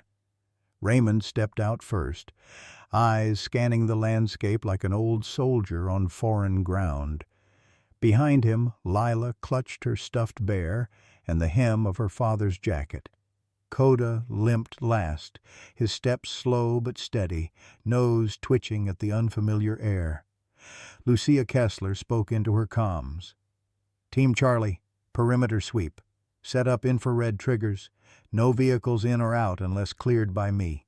Inside, the farmhouse smelled of dust, wood oil, and thyme. The rooms were sparse, but clean emergency rations stacked in cabinets, blackout blinds on every window, 2 rifles bolted above the fireplace. "Safe enough," Lucia muttered. But not for long. Lyla wandered to the corner, where a sun-faded rocking chair creaked when the wind blew. She sat, hugging her bear tighter, staring out the slit between blinds. Raymond helped Koda onto a padded mat in the kitchen, brushing mud from his flanks with an old towel. The shepherd was clearly exhausted, wounds not yet closed, yet his eyes never drifted far from the door. That's when the knock came. Not from the front, from the side entrance. 3 slow raps, then 1 quick. Lucia raised her weapon, but Raymond motioned. "It's okay. That's the vet's call sign." Dr. Neera Patel stepped inside, her coat still damp from the road. She knelt beside Koda without a word, placing a hand gently behind his ears. "You didn't deserve this," she whispered, then began unpacking her field kit. Her examination was quiet. Efficient hydration levels, internal bleeding checks, respiratory sounds. She winced as she touched a swollen joint on Koda's hind leg. "He's running on instinct," she said. "Adrenaline. That's what's kept him moving. But it won't hold forever." Raymond swallowed hard. "Can he make it?" Dr. Patel looked up, her eyes steady but tired. "If it were any other dog, I'd say no. But this one? He's holding on for someone." Lyla stood nearby, listening. "For Mom," she whispered. Everyone turned. Koda's ear twitched. Lucia returned from the porch, her face tight. Motion sensors caught something. Raymond stood. "Coyotes?" She shook her head. "Too high. 40 feet. Circling pattern." He blinked. "Drones." Lucia nodded grimly. "High-frequency rotors. Silent class. Someone found us." Tension dropped into the room like a stone. Dr. Patel sealed her bag. "He needs rest, not war." Raymond looked out the window toward the open sky, where no stars had dared show themselves yet. The shadows felt deeper tonight. Watching. "They're not sending messages anymore," he said. "They're hunting." Lucia's voice hardened. "And we're not running anymore." She turned to Lyla, dropping to one knee. "Kiddo, we're going to play a game, okay? Lights off. Whisper rules. We're ghosts now." Lyla nodded, eyes solemn. "Okay." Raymond lifted her into his arms and carried her upstairs. Koda, despite his injuries, rose too, following each stair a quiet protest, but he refused to fall behind. Outside, the wind picked up. In the trees beyond the field, a red light blinked once, then vanished. The silence in the farmhouse wasn't the kind that haunted, it was the kind that held its breath. No more sirens, no helicopters overhead. Just the distant ticking of a wind-up clock and the occasional creak of old wood shifting with the cold. In the living room, Raymond sat on the floor, elbows resting on his knees, watching Lyla color by the light of a battery-powered lantern. She didn't say much, but then again, she didn't have to. Not anymore. Every time her crayon moved across the page, it was a small act of trust. A statement, "I'm still here." He hadn't heard her hum in 5 years. Tonight she hummed, a soft, wavering tune, off-key, probably something Elise used to sing when tucking her in. Raymond closed his eyes, letting it sting, letting it ache the way it needed to. Koda lay nearby, eyes half closed but ears still alert. His breathing had steadied since Dr. Patel's latest checkup, though a quiet groan escaped him each time he shifted his weight. His bandaged flank rose and fell in rhythm with Lyla's song, as if tethered to her somehow. Raymond watched them, child and dog, connected by something deeper than he could reach. And for the first time in a long time, he didn't feel angry about it. He felt ashamed. He reached into his back pocket and pulled out a photo-creased, weather-worn, always folded in half so he wouldn't have to see the dog in it. Elise, Lyla, and Koda sitting proud in the middle. He had ripped it once, but never thrown it away. Quietly he rose and approached Koda. The dog opened one eye. Raymond knelt and slowly extended his hand, not as a command, but as a gesture, a peace offering, a question. Koda looked at him, held the gaze. Then, almost imperceptibly, he lifted his muzzle and nudged Raymond's fingers. It wasn't much, but it was enough. Raymond swallowed hard. "I'm sorry," his voice cracked. "You were just a dog, and I expected you to carry all the weight I couldn't. I blamed you for something no one could have stopped." Koda didn't blink. Raymond's hand drifted to the side of his neck, fingers brushing through the fur like a man trying to remember a language he'd once spoken fluently. "She trusted you more than she ever trusted me," he whispered. "And you never let her down." "I did."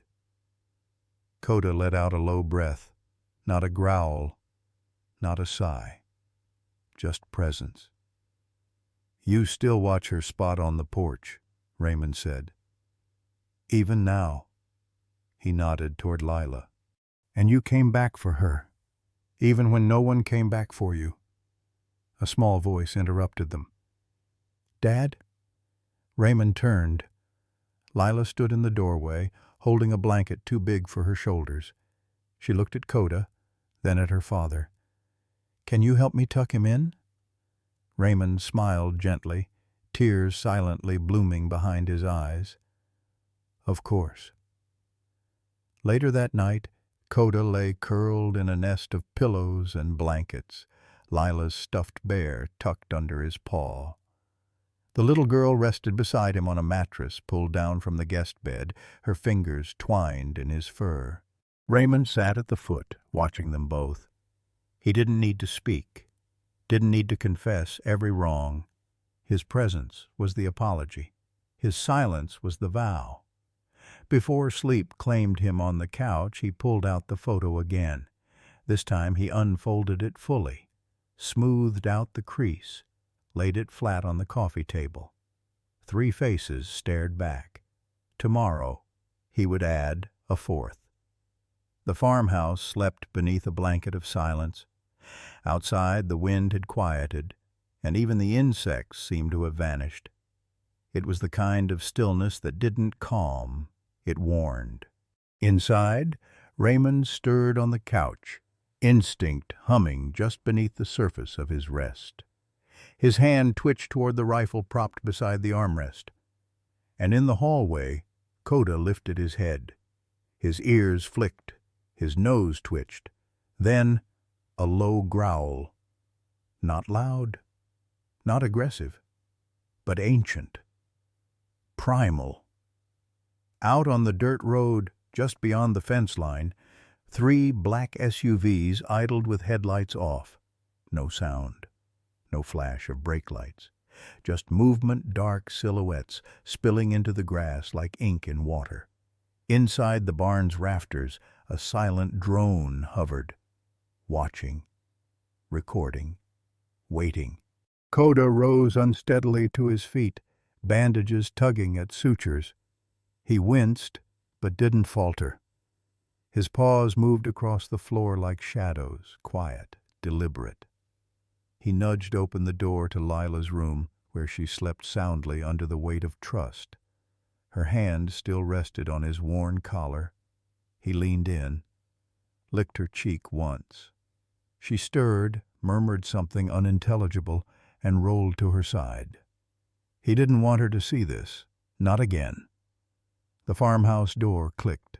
No creak, no thud, just the whisper of lockpicks and the pulse of silence breaking apart. Raymond jolted upright, heart pounding in his throat. He grabbed the rifle, but before he could rise fully, he heard the floor creak by the entryway. Too late. The alarm disabled.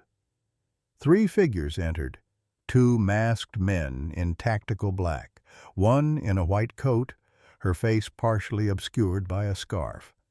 Dr. Vivian Ray. Her eyes scanned the space like a surgeon prepping an incision. She moved quickly, clinically, a syringe already prepped in her gloved hand. "Koda," she whispered like a curse. "You just wouldn't stay buried." She turned to one of the men. "Take the girl. Fast." A snarl tore through the room, so sudden, so fierce it split the stillness like lightning. From the shadows, Koda lunged. He didn't bark, didn't growl. He struck. He hit the first masked man square in the chest, toppling him backward into a bookshelf. The second tried to raise a weapon, but Koda clamped down on his arm, dragging him across the hardwood floor with brutal force. Blood hit the walls. Raymond emerged a second later, rifle raised. "Freeze!" Dr. Ray didn't freeze. She bolted. Raymond fired, just a warning shot, splintering the doorframe as she vanished through the side exit. Koda turned, eyes burning but staggered. His wounds throbbed, one leg buckled. He tried to stand again, didn't make it. Then boots on gravel, lights, shouts. "FBI! Hands in the air!" The cavalry arrived. By the time Agent Kessler reached the porch, the masked men were subdued, and Raymond was holding pressure to Koda's shoulder. Lyla stood in the hallway, wide-eyed but silent. No tears, no screams, just heartbreak. "She got away," Raymond muttered. Kessler looked around, but not clean. A streak of blood led away from the fence-line rays. "She's wounded." Raymond looked down at Koda, who despite everything was still trying to sit up, still trying to protect. "You did good, boy," he whispered. "You did more than good." Koda rested his head on Raymond's lap, and for a moment the man who'd once blamed him for everything just held him. Not as a soldier, not as a dog, but as family. Outside the wind picked up again, carrying with it the scent of rain and reckoning. The message came in the quiet hour before dawn, when the world still holds its breath. A burner phone, a blocked number, a single line of text. "We both know what you found. Let's talk. Bring the original. Leave the leash. GV." Agent Lucia Kessler's jaw clenched as she stared at the screen. The firelight from the farmhouse hearth flickered across her eyes. She turned the phone toward Raymond. Raymond's hands curled into fists. "He wants to trade, after all he's done?" "No," she said flatly. "He wants control." They gathered around the dining table, a makeshift war room. Files, maps, surveillance stills. Koda asleep at Lila's feet. The weight of exhaustion tugged at everyone, but the tension cut through the fatigue like steel wire. "He knows we're closing in," Kessler muttered. "He's panicking but calculated. He wants the metal case, not the copies. Probably thinks we don't have redundancy." Raymond nodded. "He thinks like a dictator. Kill the source, rewrite the story." Kessler looked at the others. "We don't negotiate with predators. We expose them." But Jack Carter didn't speak. Not yet. His eyes were on Koda. The dog's ear twitched, half asleep, but aware. Jack finally whispered, "Maybe we do give him what he wants." Kessler's eyes narrowed. "Excuse me?" "We play it his way," Jack continued, voice low. "But on our terms. I meet him, face to face. He wants me to bring the original? Fine. I'll bring the box. And a wire. And backup. Maybe we draw him out of hiding." Kessler leaned back. "That's a hell of a risk." Jack's voice broke just slightly. "He killed my wife. He nearly took my daughter. You want to wait for another body?" A silence fell over the room. Koda opened his eyes, looked directly at Jack, and didn't look away. The location came 2 hours later. The Ash Chapel, a burned-out husk of a church on the outskirts of Haven Ridge, abandoned since a lightning fire 20 years earlier. Symbolic, poetic, and tactically vulnerable. Perfect for a man who believed himself untouchable. Kessler had her team comb the surrounding forest, place eyes on every hill and rooftop. "We watch from the perimeter," she told Jack, strapping the mic to his chest. "Anything goes wrong, you drop the case and hit the ground." Jack adjusted the microphone under his shirt. "You sure it'll catch everything?" "We'll have 6 lenses and 2 drones on you," she said. "You just stay alive long enough to let him hang himself." Raymond stepped forward, hand resting on Jack's shoulder. "Don't let him bait you." Jack offered a tight smile. "Already did." The chapel loomed against the gray sky, charred wood and broken stained glass frozen in collapse. Jack stepped inside, boot crunching on ash and dirt. He clutched the metal case under one arm. And then, movement. From the far pews, Gregory Vale emerged. No guards, no entourage. Just him, in a tailored gray coat, walking like a man in control of the air itself.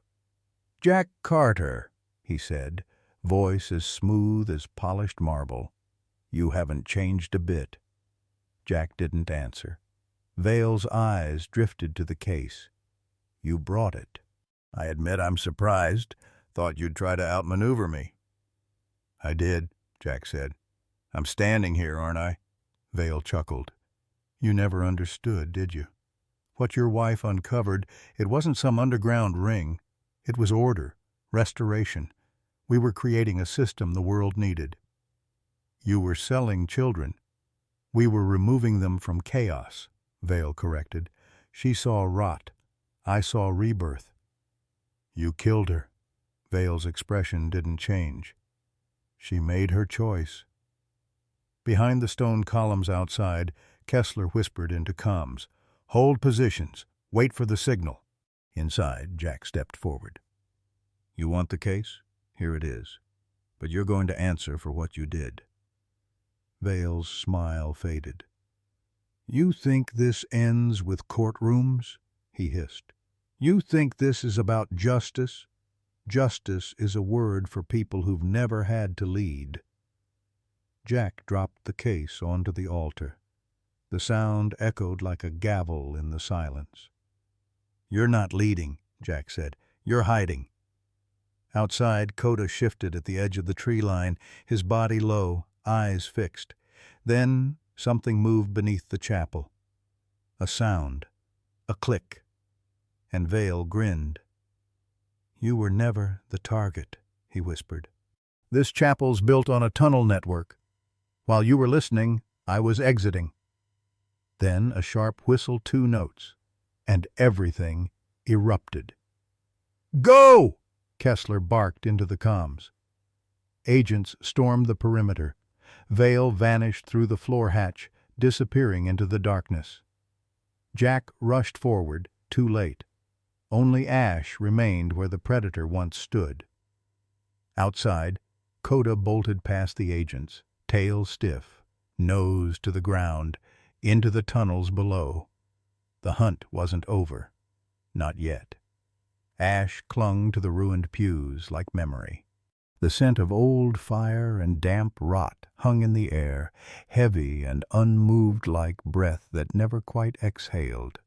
Sunlight streamed in through jagged shards of stained glass, bleeding red and blue light onto the scorched floor. The ash chapel was a skeleton now, but in its bones something still waited. Jack stood alone at the altar, hands loose at his sides, the metal case resting in plain view beside him. Beneath his calm was a tight coil of muscle and nerves. The wire taped to his chest picked up the steady rhythm of his heart, transmitting it to the surveillance van miles away. Then, footsteps. Not hurried, not nervous, measured. Mayor Gregory Vale stepped through the front entrance with the certainty of a man who still believed the world bent to his will. His gray overcoat hung immaculate despite the dust, the wind, the ruin around him. He walked with the precision of theater, each step an act, each breath rehearsed. "No security?" Jack asked quietly. Vale's smile was thin. "You're the one who asked for privacy, Jack. I'm merely respecting your grief." Jack didn't move. "This isn't about grief. It's about truth." Vale stepped closer, hands visible, confident. "Truth," he repeated with faint disdain. "Your wife thought she had it, all those files, all those questions. What she never understood was that she was asking the wrong ones. She was asking why children were disappearing. She was asking who to blame. And the answer," Vale said, now only feet from Jack, "is no one. No one you know. Because this town was diseased, Jack. I removed the sickness. You kidnapped them. I offered them a future." Jack's jaw tightened, but his voice remained even. "You killed her." Vale's expression didn't flicker. "She got in the way." Outside, hidden behind brush and trees, Agent Kessler muttered into her mic, "5 seconds. Team ready. Drones on target. Wait for my go." Vale's fingers drifted across the altar, brushing the case. "And now here you are," he murmured, clinging to the past like it's going to spit out some miracle. But it won't. You know why? Jack's silence was answer enough. Vale leaned in slightly, voice dropping. "Because people don't care. They want clean streets, silent nights, fewer questions. I gave them that. Your wife just didn't see the bigger picture." Jack swallowed the fury rising in his chest. He reached for the case slowly, not to hand it over, but to stall. "What happens now?" he asked. Vale's eyes glinted. "Now? You give me what's mine, and I disappear like a ghost. The files die. The dog dies, and you get to pretend your daughter will never ask what happened." A slight shift in the wind. Kessler's voice. "Now. Go." Suddenly the chapel flared with motion. Footsteps thundered from all sides. Vale's eyes narrowed, but he was already moving. He dove behind the altar, fingers prying open a concealed trapdoor in the floorboards. Jack lunged, grabbing his arm, but Vale struck hard, knocking him back. "Should have brought the leash," he sneered, and vanished into the darkness below. Agents stormed the pulpit. "Tunnel system," Kessler barked. "He's using the Foundation crawl space.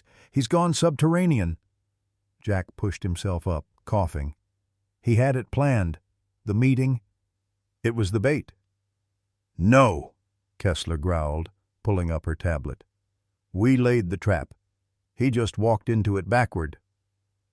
From the open hatch, a cold draft rose up, carrying more than just air. Far below, in the blackened tunnels under Haven Ridge, Vale moved like he belonged there, confident, unafraid, until a growl, low, familiar, feral. Koda stepped out of the shadows, not barking, not attacking, just blocking the path. A ghost from 5 years ago still standing guard. Vale froze. You. Koda's body tensed. Blood still crusted his side, but his eyes were fire, his memory unforgiving. Behind him another growl, then another.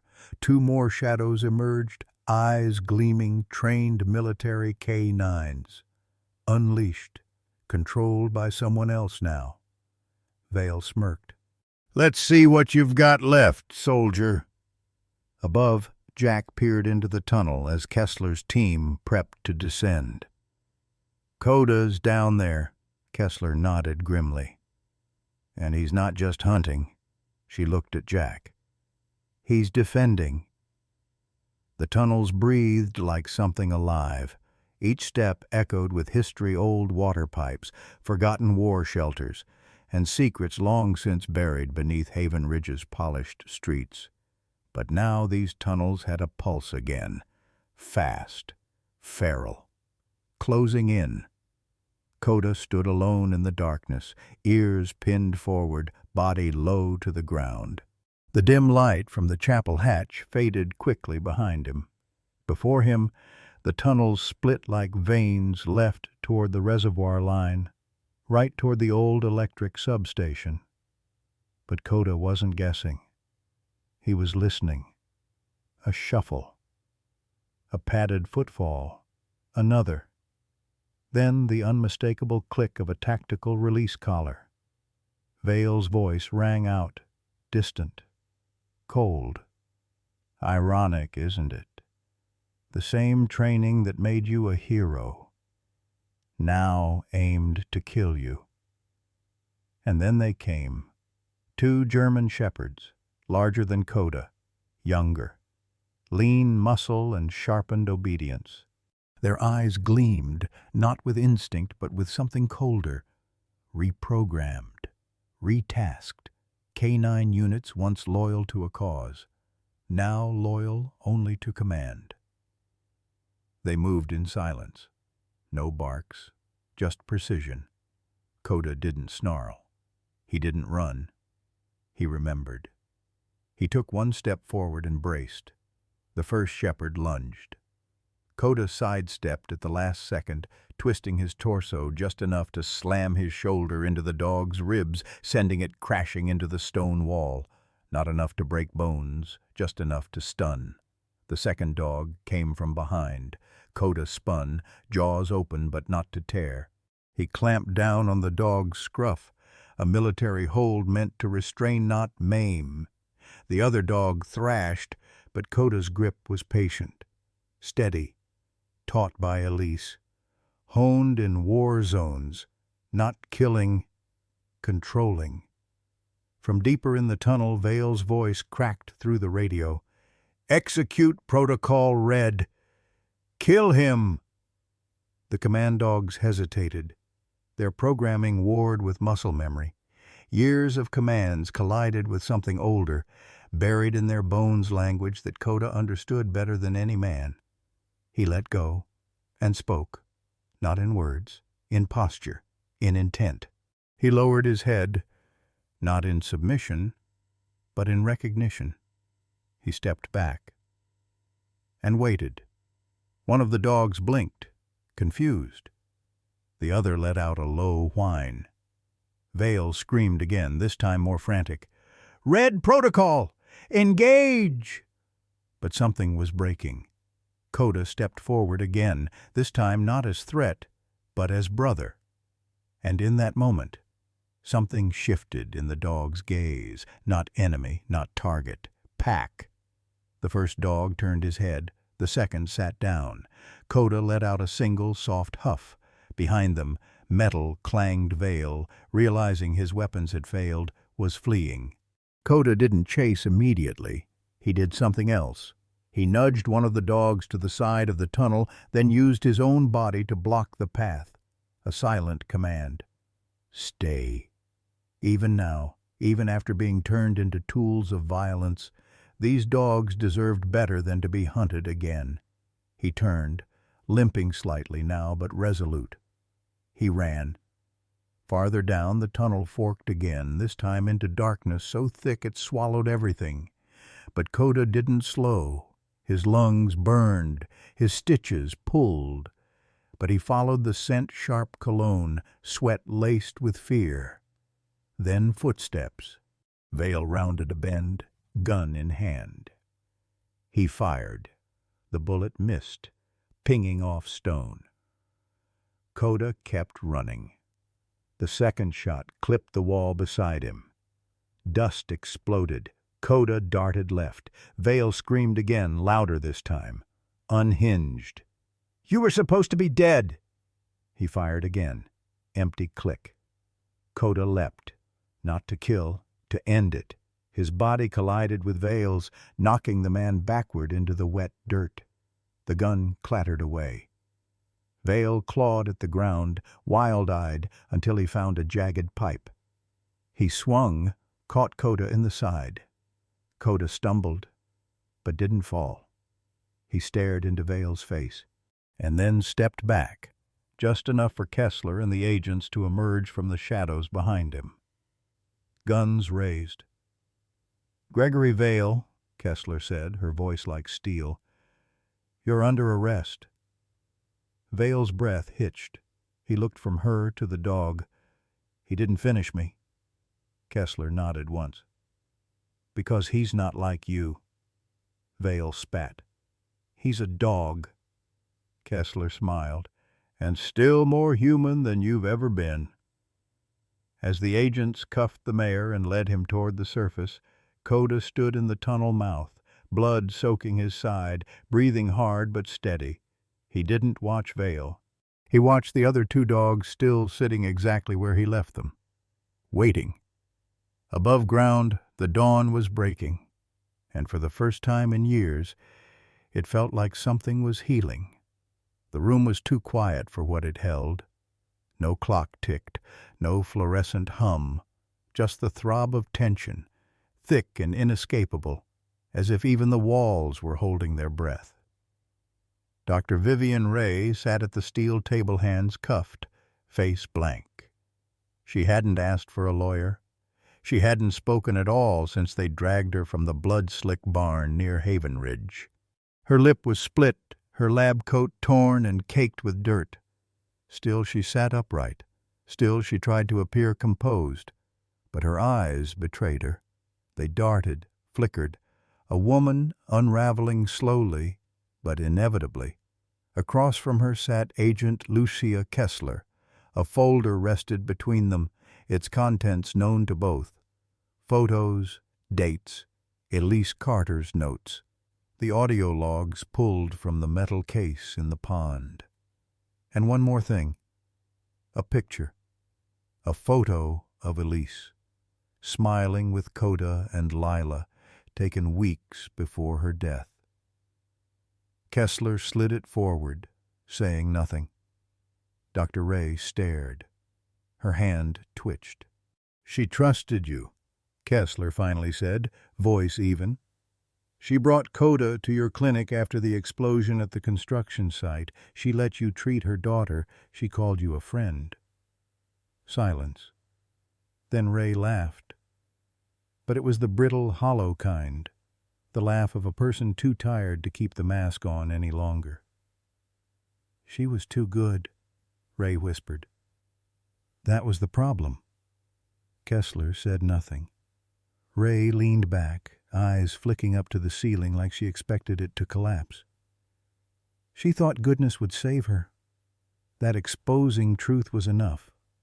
That people would care. "They do," Kessler said. Ray met her eyes, something sharp surfacing. Not the ones in power, not Gregory Vale. There it was, the name. Kessler leaned forward. Did he order it? Ray hesitated. For a second her hands clenched on the table.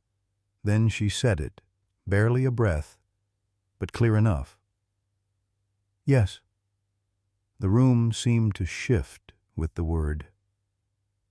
"He didn't say it directly," Ray continued, her voice trembling now. "He never does. That's his brilliance. He just..." He just talks about problems, threats to stability, to the plan, and then those threats disappear. Kessler's hand didn't move, but her pen was recording everything. Ray stared past her, into memory. Elise was close. Too close. She had the donor logs. She traced the money back to the new light front. She found the abandoned safe house on Orchard Hill, knew about the girls being relocated without records. She knew Vale was laundering human lives under the cover of reform. "And you?" Kessler asked. "What did you do?" Ray's face crumbled. "I warned him." It came out like a confession dragged from the soul. "I didn't think, God, I didn't know. I just thought he'd silence her, maybe discredit her, make her leave town. I didn't know he'd—" She stopped. Tears ran down her face. "I went to the house that night. I heard Koda barking. I thought maybe I could stop it. But it was already done. She was on the floor. The lights were still on. Lyla was crying in her room. Koda wouldn't stop licking Elise's hand." Ray's shoulders shook. "I froze. I didn't help. I patched up Koda. And I left." Kessler's voice was quieter now, almost a whisper. "And all these years, you lived with it. I tried to believe it was for the greater good, that what we were building mattered. I told myself Elise was wrong, that she didn't see the vision." "And now?" Kessler asked. Ray looked at her eyes red, voice breaking. "Now I see the blood on my hands, and I can't wash it off." Silence again. But this time, it wasn't empty. It was heavy, necessary. Outside the room, Raymond Carter stood behind the one-way glass, his fists clenched. Koda lay at his feet, ears flicking every time Ray's voice cracked.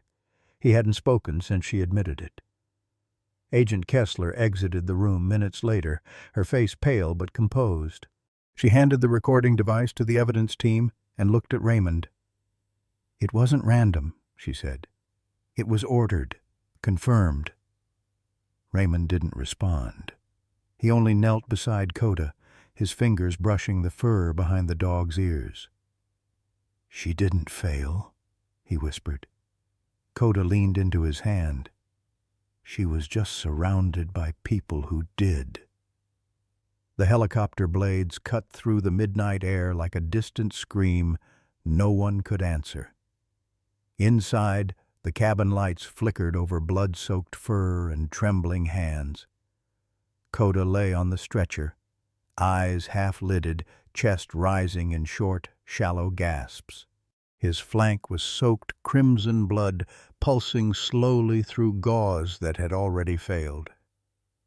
Emma Grant, the trauma medic flown in from Quantico, knelt beside him, gloved hands pressing hard against his side. "Stay with me, boy. Stay with me," she whispered, voice hoarse. "You've already done the impossible. One more miracle. Just one more." Koda didn't move.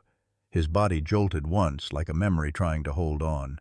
Raymond Carter sat rigid across from them, still in tactical gear, his hands clenched into fists on his knees. The noise of the rotors blurred everything except that heartbeat he could barely hear. Agent Kessler stood at the hatch, headset on, giving clearance to the trauma center. She didn't look back. She couldn't. Because the sight of Koda silent, still, folded on the edge of dying, was too much.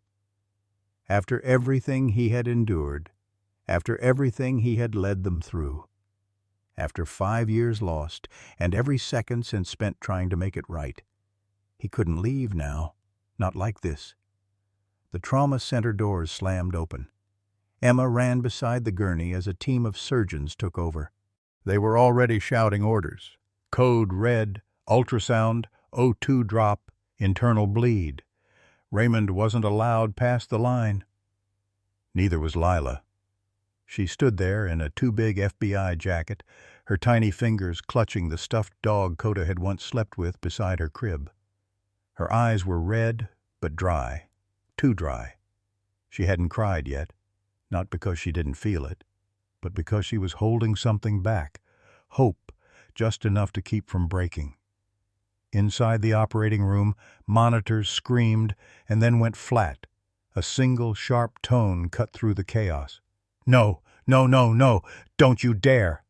Emma shouted, slamming the heel of her hand onto Koda's chest. "You fight! You've been fighting since before any of us knew how." The surgeon stepped in with paddles. "Clear!"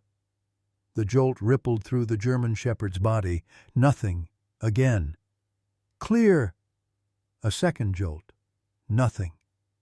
Emma leaned down, her voice cracking against the rising silence. "Please, not now. Not after everything. Not after she believed in you. Not after he finally said sorry. Not after she forgave the world for breaking." Her forehead touched his. She whispered the command Elise had once taught Koda in the backyard, the one no one else knew. "Find the light."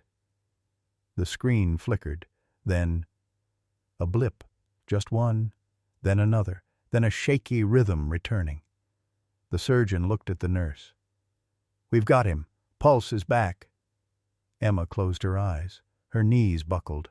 Outside the glass window, Lyla took a single breath. Just one.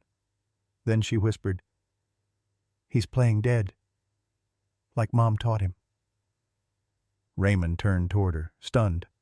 Lyla looked at him, eyes full of that Carter fire Elise once carried, and nodded. "He's not done yet." That night, the whole hospital fell into a hush. Not because of tragedy, but because even in a place designed for trauma and triage, everyone knew they had just witnessed something sacred.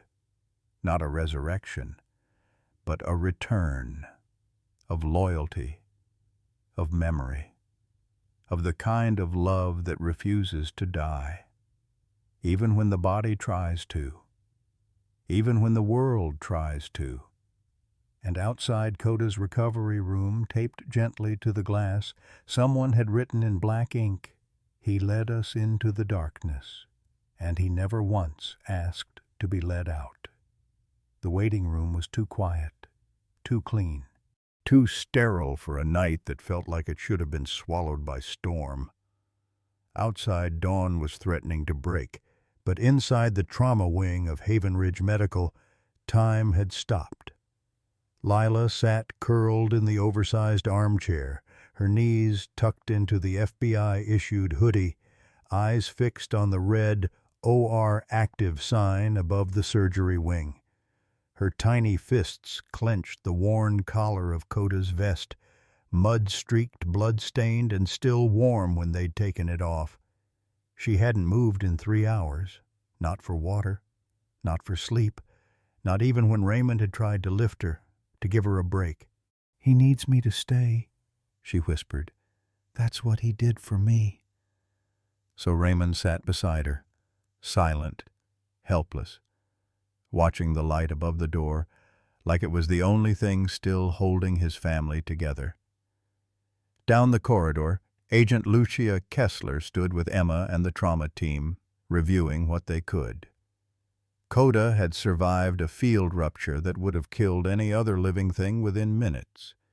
Internal bleeding, torn muscle, possible spinal shock.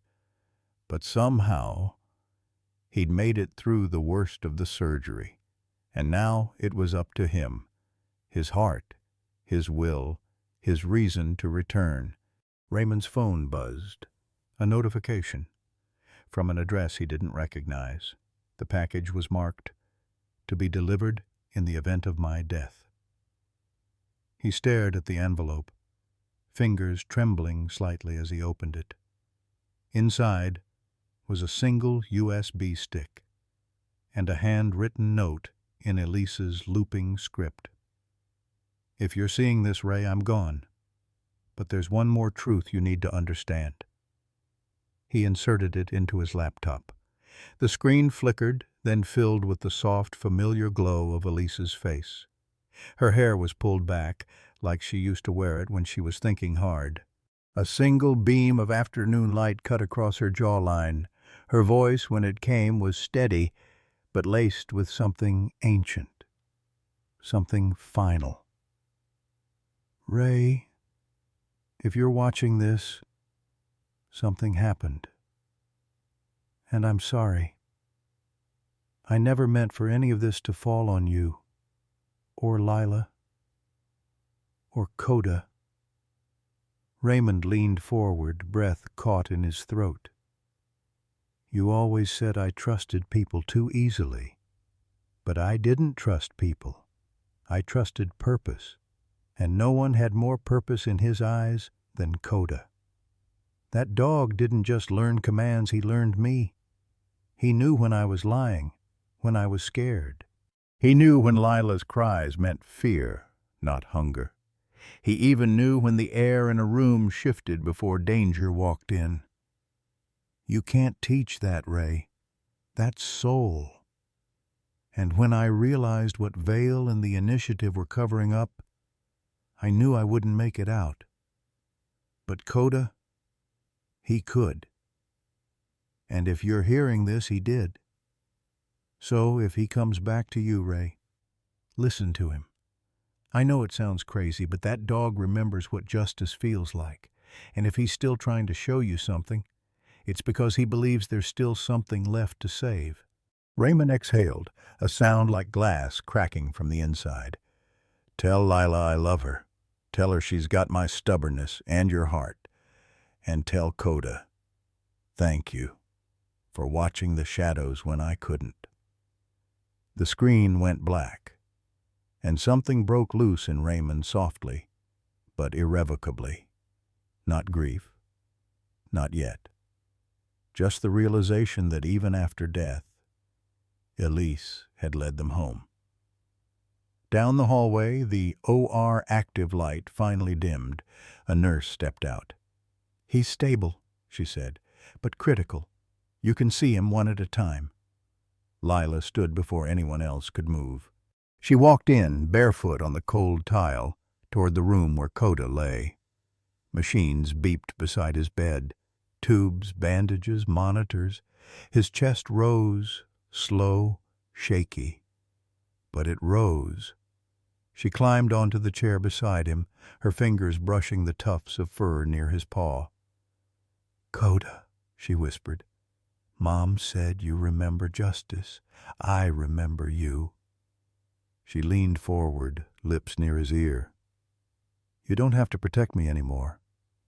But if you want to stay, I'd like that."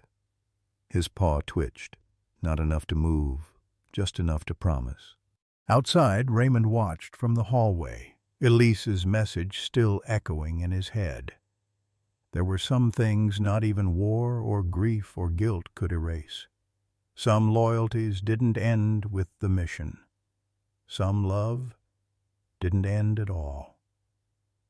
The sky was still a breath away from dawn, painted in those shy gray hues that don't yet belong to morning, but no longer feel like night. Inside the ICU, time had slowed to a reverent hush. Koda lay motionless, machines marking every hesitant beat of his pulse, every reluctant rise of his chest.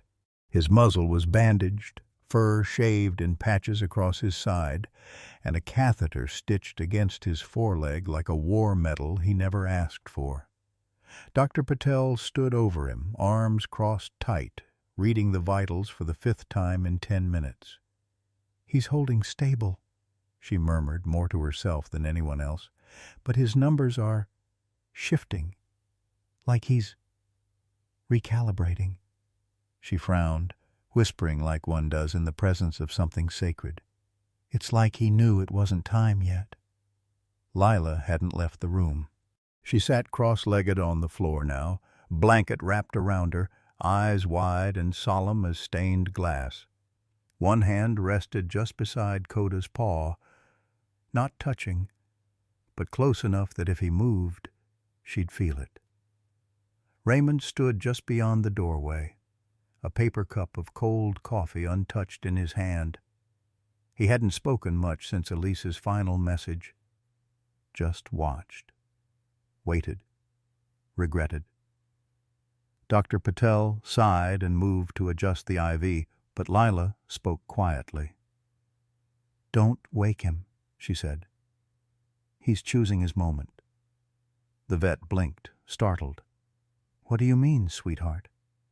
Lyla looked up, and in her eyes, those impossible Carter eyes, there was something older than her years, not defiance, just understanding. "Mom taught him how to do this," she said. "It was a game. Play dead, wait for the danger to pass. But he never used it unless it really mattered." She scooted a little closer, voice softer now. "She said the best soldiers don't fight when they're weak, they hide their strength, so the bad guys don't know when they've already lost." Dr. Patel looked at Raymond, unsure how to respond. And that's when it happened. Just the smallest twitch. Koda's ear flicked once, then again. Then his nostrils flared. Lyla gasped so quietly it might have been a prayer. "Koda?" she whispered. The dog stirred slowly, stiffly, like something ancient returning from beneath the ice. His paws shifted. His hind leg gave a weak kick. Then, with a groan that rattled from somewhere deep in his ribs, his head lifted off the pillow. It wasn't graceful. It wasn't strong.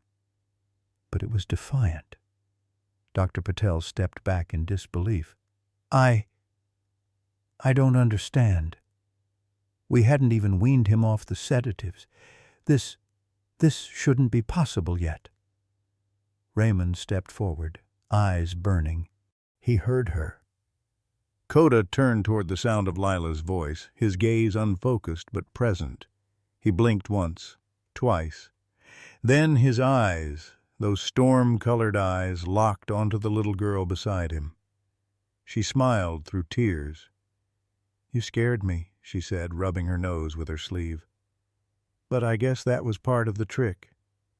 He nudged her hand, the same way he used to when she was 3 and afraid of thunder, the same way he did when Elise got quiet before making a hard decision. He didn't bark. He didn't whine.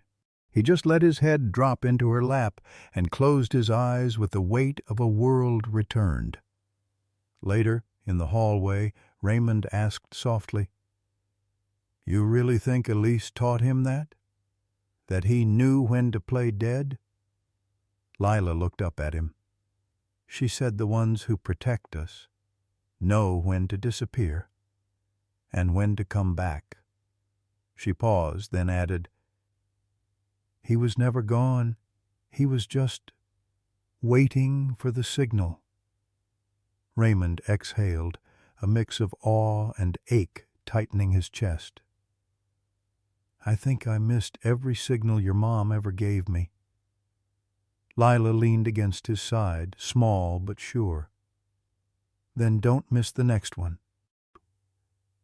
He looked back through the glass, where Koda lay, half machine, half miracle, all heart.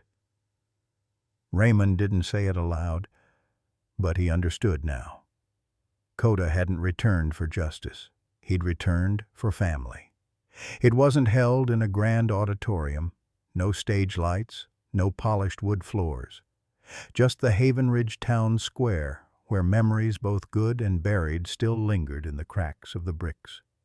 The old courthouse behind them cast long shadows across the gathering as the late afternoon sun dipped, orange and solemn. Folding chairs lined the cobblestones, filled with federal agents, local officers, and townspeople who had once written off the Carter name. Raymond stood tall in a crisp blazer that still didn't fit quite right. He hadn't worn one in years. Lyla clung to his hand, her hair pulled back with a blue ribbon, the way her mom used to tie it. And beside them, padded in a protective vest, stitches still healing under the fabric, stood Koda. He didn't sit. He didn't lie down. He stood, scarred, sturdy, steady. The dog who had carried the truth on his back and kept a broken family from unraveling completely. Agent Lucia Kessler approached the microphone, her voice calm and unwavering. "Today isn't just about a dog," she began. "It's about a protector, a guardian who carried an 8-year-old child for miles through the wilderness, wounded and alone, who uncovered evidence no one else could, who stood his ground not because he was trained to, but because his heart told him to." She turned to Sheriff Dana Willis, who stepped forward stiff with nerves, eyes glistening with a regret he hadn't yet said aloud. Raymond didn't look at him at first, but Lyla did. The sheriff cleared his throat. "To the Carter family," he began, voice thick, "I owe more than an apology. I owe a correction. For how I doubted Elise, for how I ignored what she tried to warn us about, and for not believing in the one ally she trusted most, Koda." He bent slightly, looking the dog in the eyes. "You didn't just protect this town," he said. "You reminded us what we forgot, what loyalty really looks like." Lyla stepped forward when called.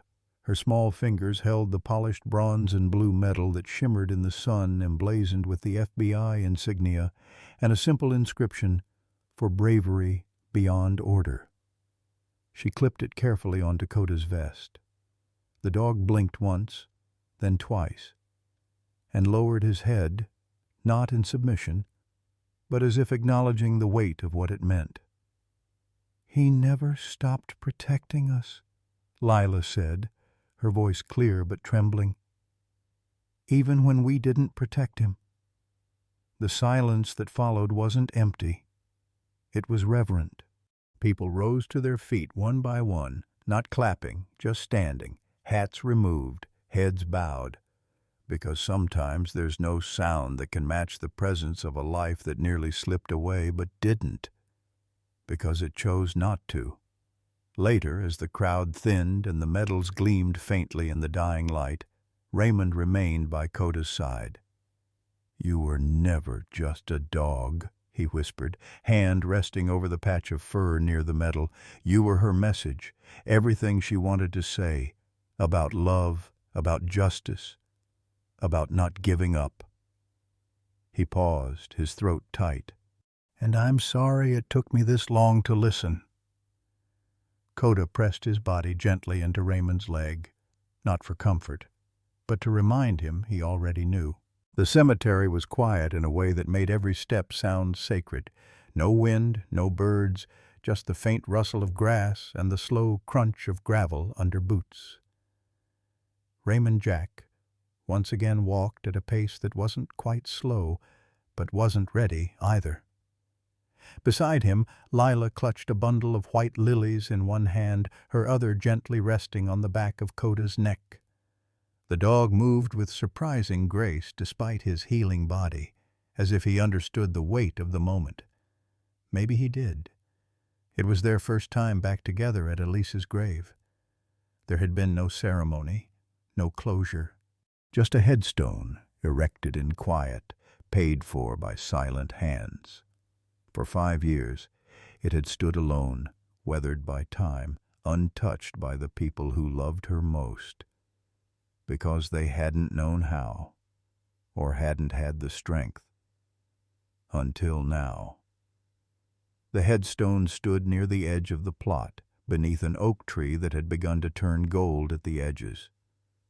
The inscription was simple. Elise Morgan Carter, 1979-2019. She saw what others feared to see. No dates of marriage, no mention of family. But the truth had always lived between the lines anyway. Jack stopped short, swallowing hard. Lyla stepped ahead of him. She knelt gently, brushing off a layer of fallen leaves. Then, with quiet ceremony, she placed the lilies at the base of the stone, her fingers lingering on the engraved letters like they could warm the name. Koda stood behind her, still, like a statue carved from memory. Then slowly, deliberately, he lifted one paw, placed it against the stone, and remained that way, unmoving, unblinking, like a soldier at vigil, not out of duty, but out of something far older, deeper. Love. Raymond dropped to one knee beside him. "She trained him to protect," he said softly, almost to himself. "But she never told me she trained him to grieve." Lyla didn't speak. Her eyes stayed on Koda, as if watching something sacred unfold. The dog's breathing was steady, his body relaxed. But nothing, not even the quiet, dared pull his attention away. Jack rested a hand on his daughter's shoulder. She leaned into him. "She believed in you," he whispered. "More than I ever deserved, more than I ever understood." "I think she still does," Lyla said. Jack looked at her.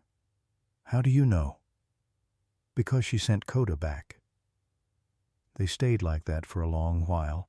No rush, no reason to leave. The past no longer had teeth sharp enough to bite through the present. They had all been broken, in their own way. Jack by guilt, Lyla by silence, Koda by exile. But somehow, by following the trail Elise had left behind, they'd made it here, whole, or closer than they'd ever been. The sun dipped low, casting long shadows from the oak across the grave. Koda finally lowered his paw and curled at the foot of the headstone guarding. Even now, Jack stood and saluted, a crisp, trembling motion from a man who once wore a uniform but had forgotten what honor looked like. He had remembered now. As they turned to go, Lyla paused. She leaned in, her lips brushing the edge of the stone. "I'm safe, Mom," she whispered. "You don't have to worry anymore. He found me." Koda rose and followed, but not before casting one last glance, quiet, eternal. And in that glance, there was no bark, no howl, just gratitude and goodbye. The room had been locked for 5 years, not by key, but by grief. It was Elise's study, once a place of light and clutter and late-night typing, a place where she'd sat cross-legged in flannel pajamas with papers spread out like puzzle pieces, Koda curled beside her feet, where ideas were born and monsters were hunted, where she'd believed fiercely that the truth was worth everything. And 5 years ago, Jack Carter had shut the door, not just on the room, on her memory. Now he stood before it again. His fingers rested on the doorknob like it might bite. Lyla watched from the hallway, quiet, unsure. Koda sat just behind her, his head tilted, not impatient, just waiting. Jack exhaled, turned the knob. The hinges groaned, dust swirled. But the room was exactly as she'd left it. Photos still tacked to corkboards. Yellowing sticky notes stuck to the edge of her monitor. A coffee mug that hadn't been moved in half a decade. One desk drawer slightly ajar, still bearing the scratched initials EMC. Lyla stepped in like entering a museum built from her own bloodline. And then her voice, a whisper. "It still smells like her." Koda patted inside, slow, deliberate. He paused at the center of the room where the rug had worn down from years of chair wheels. He sat, as if claiming the space on her behalf. Jack followed them in last. He crossed to the bookshelf and ran his hand along the spines of her binders, her articles, her unfinished thoughts. And then he found it. The headline, pinned above her desk in worn black ink. She saw what others feared to see. He hadn't understood it before, not fully. But now, after everything he did, she was never chasing monsters, Jack said, voice low. She was chasing the silence they left behind. He turned to Lyla. I think it's time you had this room. Her eyes widened. Me? He nodded. She believed the truth needed a home. Maybe you'll find new ways to carry it. Lyla crossed to the desk and sat in the same chair Elise used to. Her fingers traced the edge of the keyboard. She didn't type anything, just sat, breathing it in. Outside, the world moved on. Inside, something had returned. Weeks later, the room looked the same, but something had changed. New papers joined the old. A clean photo frame sat on the desk. Elise, Raymond, Lyla, and Koda in the backyard, captured mid-laughter by a timer camera years ago.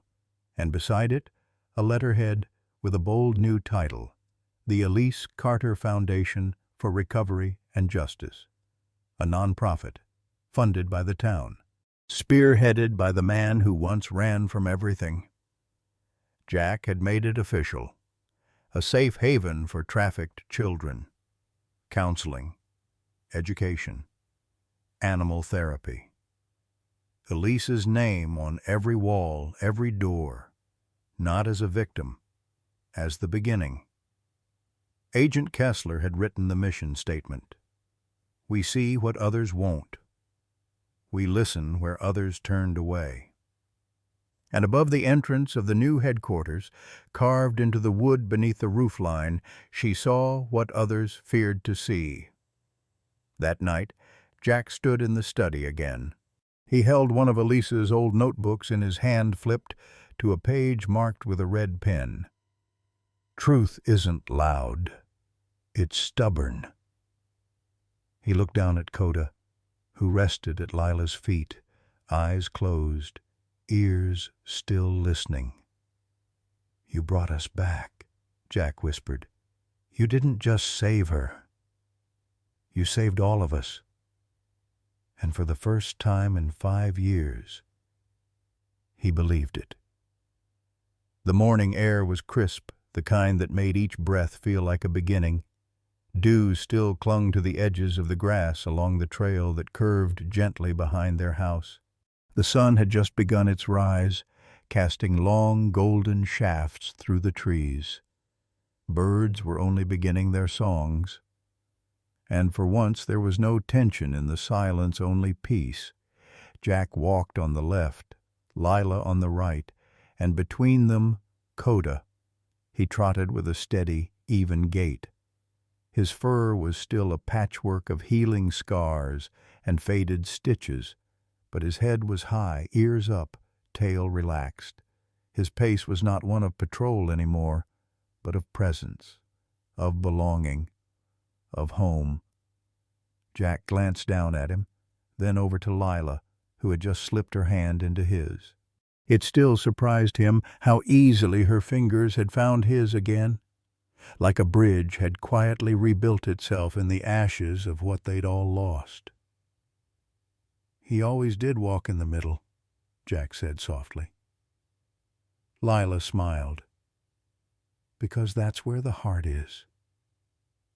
Koda looked up at them at the sound of their voices, just briefly, and then kept walking, focused, calm, grounded, not the dog who had once limped into a police station bleeding and alone, not the ghost from Jack's nightmares, not the weapon some had tried to turn him into, but something else entirely. A shepherd, not of sheep, but of people, of pain, of home. As they rounded the curve near the edge of the pond, Lyla let go of Jack's hand and ran ahead, laughing at something only she knew. Koda started to follow, but paused, looked back at Jack, then forward again, as if to say, "Go ahead. I've got her." Jack chuckled. "You always do, don't you?" Koda trotted after her, and for a moment Jack just stood there, letting the warmth of the rising sun touch his face. There had been too many nights he thought he'd never feel that light again. Too many mornings where the thought of her name, Elise, had been a weight too heavy to carry. But now, with every step, it no longer dragged him backward. It moved him forward, not away from her memory, but into the future she had bled to protect. At the pond's edge, Lyla had crouched down, skipping stones across the surface. Koda sat beside her, one paw forward, watching each ripple. Every now and then he'd tilt his head toward the trees, ever the guardian, but no longer the soldier. When Jack joined them, he placed a hand gently on Koda's back. "I never thanked you properly," he said, "not just for saving her, but for saving the part of me that still believed I could be more than what I became." Koda leaned slightly into his hand, then rested his head on Jack's knee. They stayed like that for a while, man, child, dog watching the ripples fade. When they turned back toward home, Koda resumed his place in the middle, but not as a barrier, as a bridge. The morning sun followed them all the way to the door, and as it closed softly behind them, it left one thing clear: the war was over. The wounds still there, but healing, and for the first time in a long, long time, the shepherd was finally home. In a world often fractured by loss, fear, and silence, stories like Koda's remind us of something pure, something unwavering. The loyalty of a German shepherd isn't just instinct, it's love, it's purpose, it's the invisible thread that binds families when words fall short, when grief speaks louder than hope. Koda was never just a dog, he was a keeper of promises, a memory with 4 legs, a guardian who crossed fire and silence to bring a little girl home, not because someone told him to, but because his heart never stopped listening. This story, like so many untold, shines a light on what animals, especially working dogs, truly represent. They don't just protect, they heal. They lead us back to ourselves, and often they teach us what it means to be brave without armor, to be loyal without condition. May Koda's journey inspire us to look closer, love deeper, and remember, sometimes the quietest heroes walk on 4 legs, and sometimes they bring a broken family back home, forever faithful, forever fierce, forever a shepherd of hope.